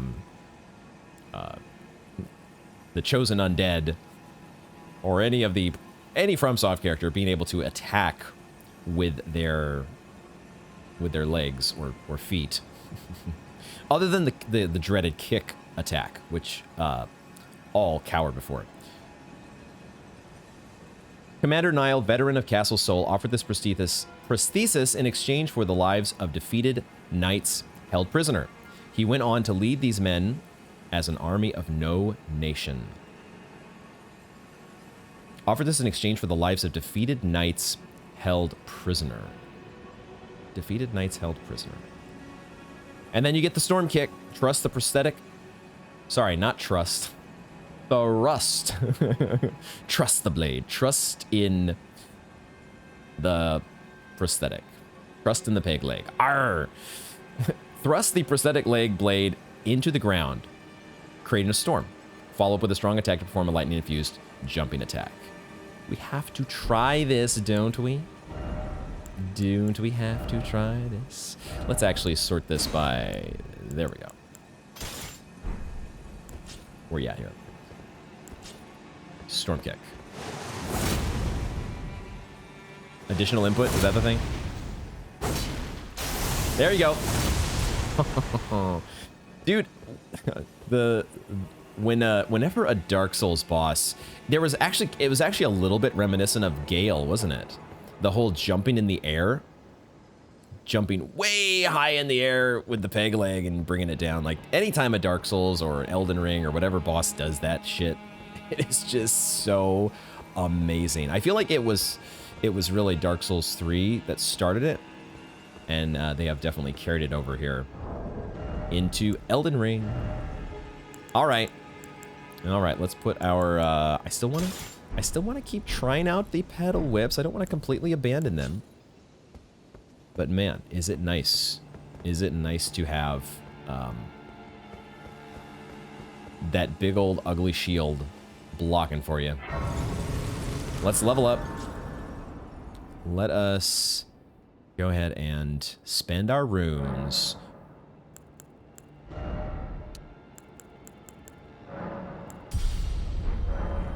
And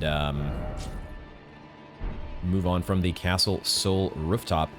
I may have been very blind. I just thought of the fact that I don't think there was a summon. Blind playthrough.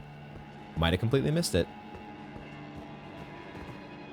I should have been looking for one, actually, now that I... We might have missed a summon. Not that I would have taken it, but we might have missed a summon for Millicent. Millicent did say... And we also... I mean, there's part of me that wanted to summon Latenna, but also, like... my heuristic that I like to follow.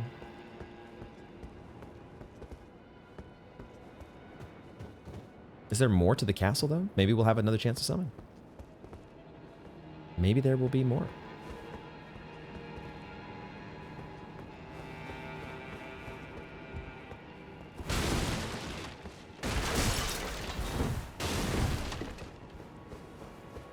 I mean, there has to be more because ultimately the goal, the mission in Castle Soul is getting the other half of a Halig Tree medallion, right? And since the commander did not have it on him directly... Oh, right, the All-Hearing Brute. The All-Hearing Brute that we were talking about earlier. It wouldn't be this guy, would it? It doesn't... I don't think it makes sense for it to be a Commander Niall. Unless we still have yet to meet the actual leader of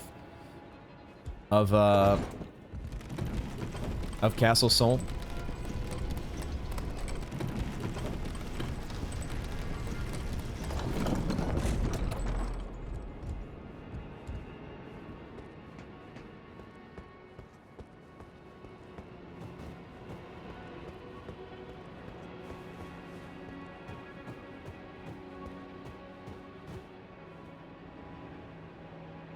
Who'd that be?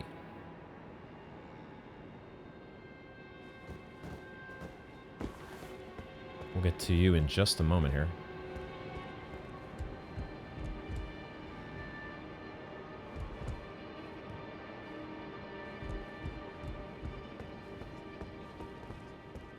Looking for secrets.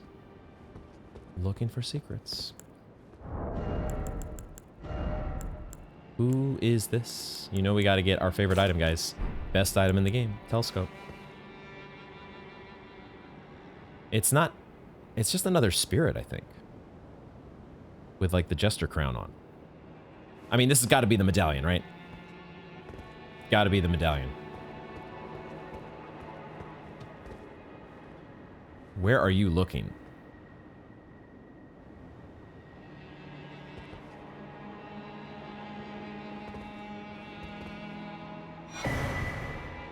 Halig Tree Secret Medallion left.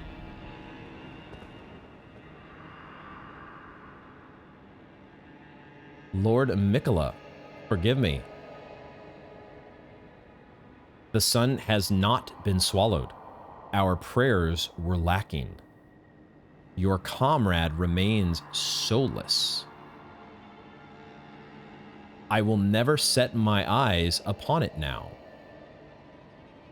Your divine Halig Tree.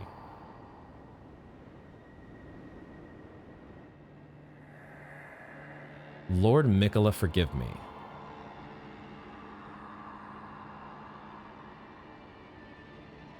Your comrade remains soulless. Your comrade.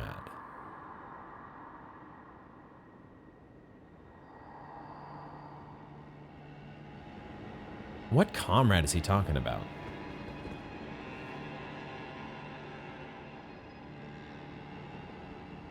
Time to check dialogue. Time to check notes. You know what? Before I go digging too deeply into notes, let's read the new item. Just in case there's anything interesting here. But it does look like it's similar to what the other half said. If not exactly the same. It is exactly the same. So we now have this Haligtree secret medallion, and it does mention the Grand Lift of Rold. Have we not already ridden or taken a ride on the Grand Lift of Rold? I kind of want to go, assuming there's no other. Well, there is a ledge here. Is there another portion to the level that I'm able to access? What is down here? What is down here? Sus floor? Sus wall? This is the strange little... Oh, okay. I'm not sure this is actually going anywhere that we haven't already been. Kind of feels like we've already... Like, that just comes out of the boss chamber, right? So, okay. Not sure about that one.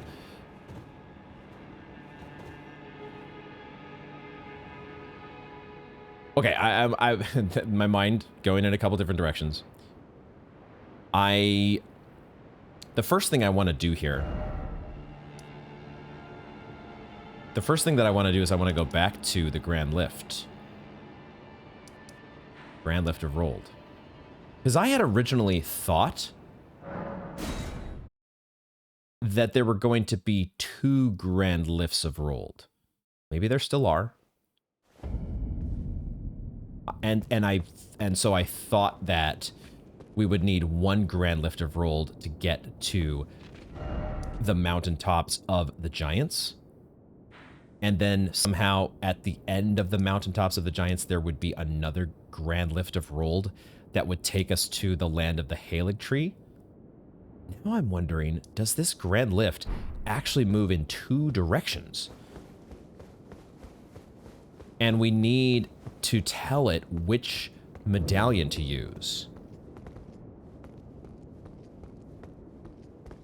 Hoist medallion, but you can switch action. Hoist secret medallion. Oh shit. We can do it. Let's go. Hoist secret medallion. Because it feels like we would go down. One medallion takes us up, the other one takes us down. Right? That's how we get down to... Oh, and they glow green instead of red. And then they turn outward. Maybe they turned outward before?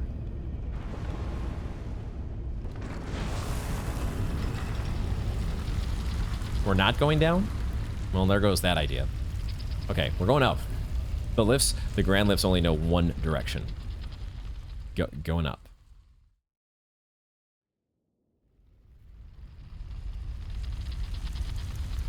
But they gotta be going up to a different location though, right? Or maybe it's stopping halfway. That's the difference. Huh.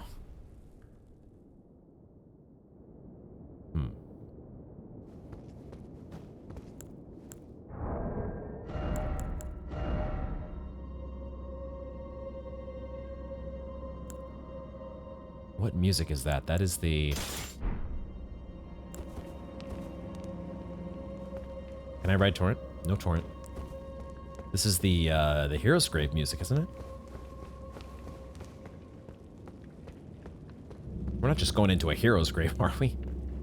I had presumed that this would take us... There's a stake of America here. Hidden path to the Halig tree. There's a stake of America. There is a very important summoning pool.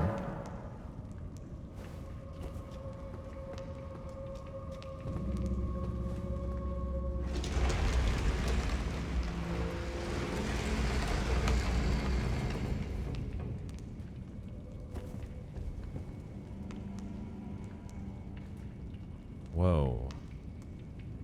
Okay. A little surprised that it has not given us a side of grace yet. The beast eye quivers. Oh, that reminds me, I totally forgot to go. That was something I needed to add to my housekeeping, and I forgot to do it.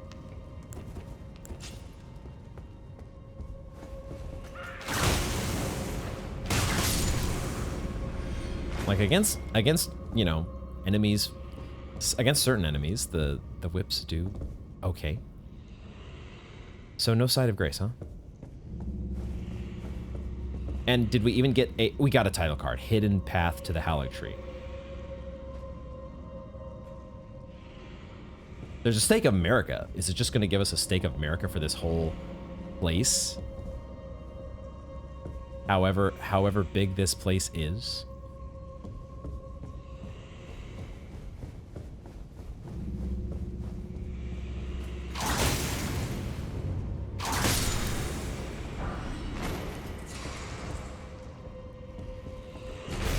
Oi, okay. There's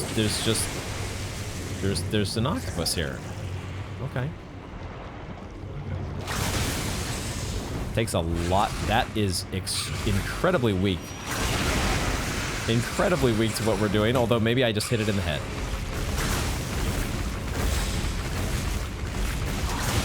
I think I might have just hit it in the head.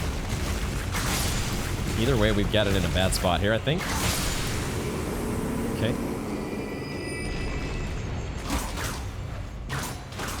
Wow, I missed every single one of those.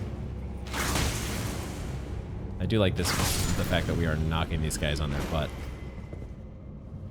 I don't think it's going to give us a side of grace, guys. So, this is not something that I fully want to explore right now. Because I'm still wrapping my head around... Okay, we have the hidden path to the Halig tree. Oh, we can't warp out of here. Alright, we cannot warp directly out. We do have to make our way back. Who is the comrade? Mikola's comrade that he's talking about. Mikola... Wait, can we even ride the lift out? Does the lift allow us to go? We can, okay.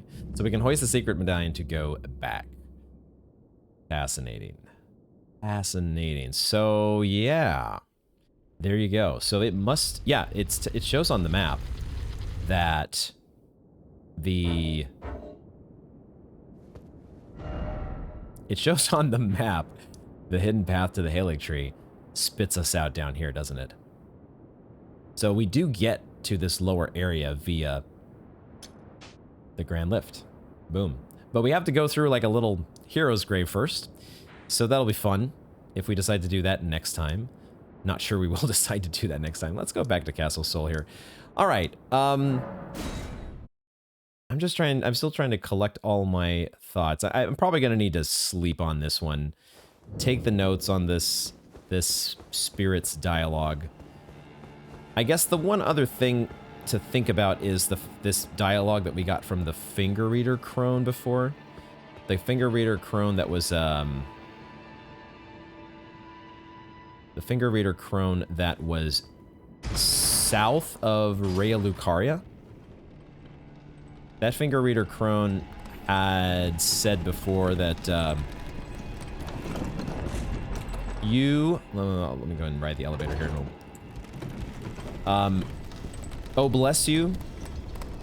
Oh, Mikola's favor can be yours. Slaughter, slaughter, slaughter. The all-hearing slaughtered. But alas, it was for naught. But all you need to do is snatch it from the big pot. Pity the poor, poor fool.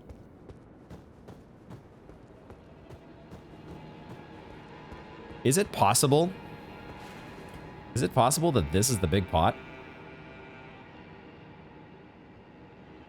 If we're talking about snatching something from the big pot, wouldn't that be a reference to the Flame of Ruin? And if Gideon is the all-hearing, does that mean he's looking for the Flame of Ruin? It would make more sense that he would be looking for the medallion, actually. We actually need to go back to the hold, don't we? Let's go back to the hold. Because Gideon, we've been speculating whether he's the all-hearing. We also know that Gideon has this dialogue that has been there forever. Find the Albanoric woman. But it was about the medallion. So now that we have both halves, the secret medallions are reunited. Okay, dude. I see you've laid your hands on the other secret medallion. I'm glad to see my counsel has borne fruit. But the honor of the deed is yours alone. You've made more of yourself than Ensha has. Now, more importantly, both secret medallions are in your hands. I suppose you'd like to know, then? What awaits you on the path ahead? Me too, my friend. Me too. I wait with bated breath. And now that dialogue is gone, finally. I'm wondering if that's what this has been about. I might have been overcomplicating all of this dialogue about the all-hearing slaughtered.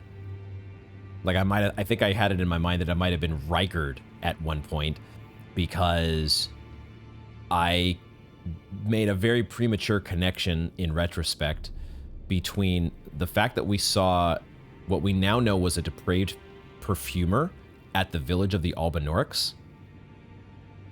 I saw like the snake pattern, what looked like a snake pattern on the depraved perfumer, and I thought, oh, that maybe is connected to Rykard, and maybe he's the all-hearing. In retrospect, it would make so much more sense if it's just a reference to Gideon, because Gideon kind of sent